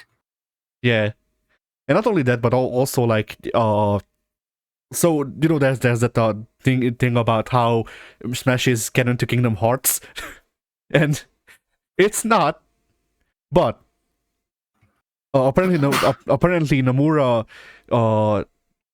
was called in. It's not canon to Kingdom Hearts, but PlayStation All Stars is canon to God of War. Yeah. But yeah, so Nomura was called in because Sakurai was, Sakurai didn't want to fuck up the canon and all that. And so because of that, like there's genuinely a canon reason why Sora doesn't have Donald and Goofy, because if it were canon, Smash would take place after 3. Yeah. And at the end of 3, Sora kind of ceased existing. So yeah. Like, in fact, it's a plot point in Kingdom Hearts 4 that Donald and Goofy are trying to find Sora because he ceased existing. So yeah, I understand, even past the copyright stuff, why Sora is alone. Yeah. Like, technically, from a lore standpoint, it makes less sense that he's in his Kingdom Hearts 1 design, but at the same time, it's smashed. Yeah, they're gonna go with the most iconic. Though you can switch to the Kingdom Hearts 2 design, can't you? Yes. In fact, I think you can switch to most of his major designs. Like 2, 3, and Dream Drop Distance, right? Yeah, 2, 3, Dream Drop Distance, and Timeless Valley. Oh yeah, that one, right? That was a very cool pool. That was a very neat one. Rather than just giving him like his different forms outfits, I guess. Not to turn this into a Kingdom Hearts talk, but I just want to note about the about that stuff is that the forms in 3 come back. In one of the forms, Sora's pants gain tribal tattoos. Nice. When I saw that, I sighed, but I went, "Yep," because it fits. It's 2000s, brother. Yep, it is Kingdom Hearts. So yeah. But aside from that, I think that's it. Because I don't think there's been any other like major fighting game news. I think so, yeah. Pretty well exhausted Akuma until we actually get our hands on him.